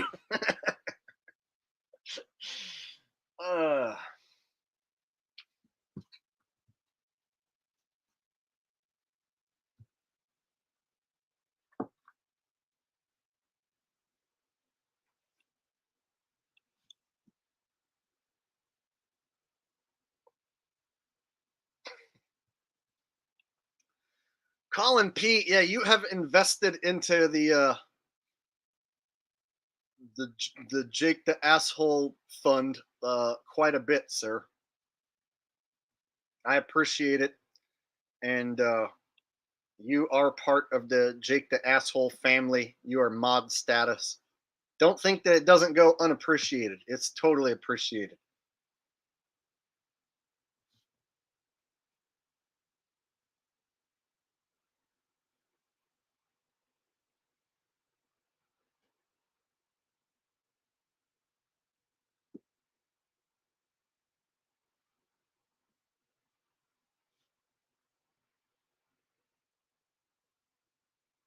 All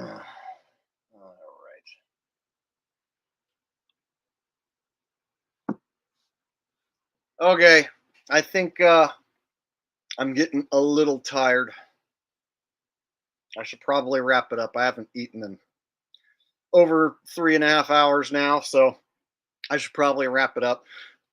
Eat some food, chill out, enjoy the remaining hours of my birthday on the West Coast. For some of you, it's not my birthday anymore, but it's still my birthday here on the West Coast for 2.5 more hours. Let me tell you something, people. Vern Troyer from the Austin Power movies is an animatronic robot, people. That's right. You get to be some sort of dumb shit to believe Vern Troyer is a real man. Vern Troyer, listen to me, people, is an animatronic robot. We do not come from Earth. We come from a place beyond the Antarctica. And Mag knows all about that because Mag went there. Mag know. The Mag know where the human come from. We don't come from the Earth. And the Vern Troyer is not a man. He's an animatronic robot, people. He's some dumb shit to please the masses, people. There you go. Mag did say that Vern Troyer is an animatronic robot. One of the stupidest fucking things he ever said. No proof. Just is too smart to be a real man. So he's a robot? And then one of my subs swore that he met Vern Troyer. And his story was really detailed. And so it was kind of funny that Mag came up with this fucking Vern Troyer's a robot shit.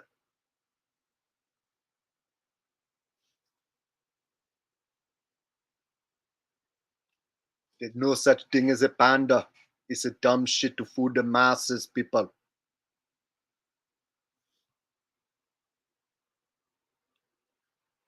There's no such thing as a zebra. They take the white and the black paint and then they paint a fucking horse. There's no such thing as a zebra. Let me tell you something, people. You need to wake your ass up right now. They take the spray paint. They spray paint the zebra.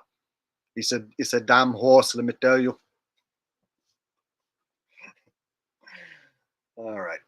Tell me that's not a perfect Mag. I'd like to hear Mag do his impression of me. I bet it's not as good.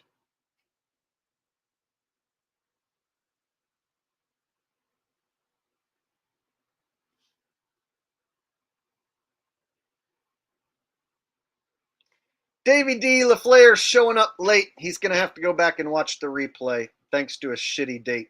Oh, like a date with a female and it was shitty? Sorry to hear that, buddy. Chances are the older you get, the more frequently that will occur. Until you less frequently get dates. And then you will frequently not have dates. That's how that goes. All right.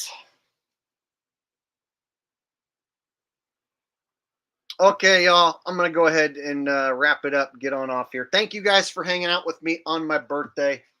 I love all y'all. And I want to thank everybody who hung out with me tonight. Hopefully you guys enjoyed yourself, got some information, some entertainment, a laugh, what have you. And another special shout out to Jonna, one of my beautiful mods, her sister Rose, Colin P. All the glitters is old. Holden, Jonathan Luna, Lint Away Air Duct and Dryer Vent Cleaning, and everyone else who donated, who I can't remember off the top of my head. Thank you guys. Andy, thank you for being here.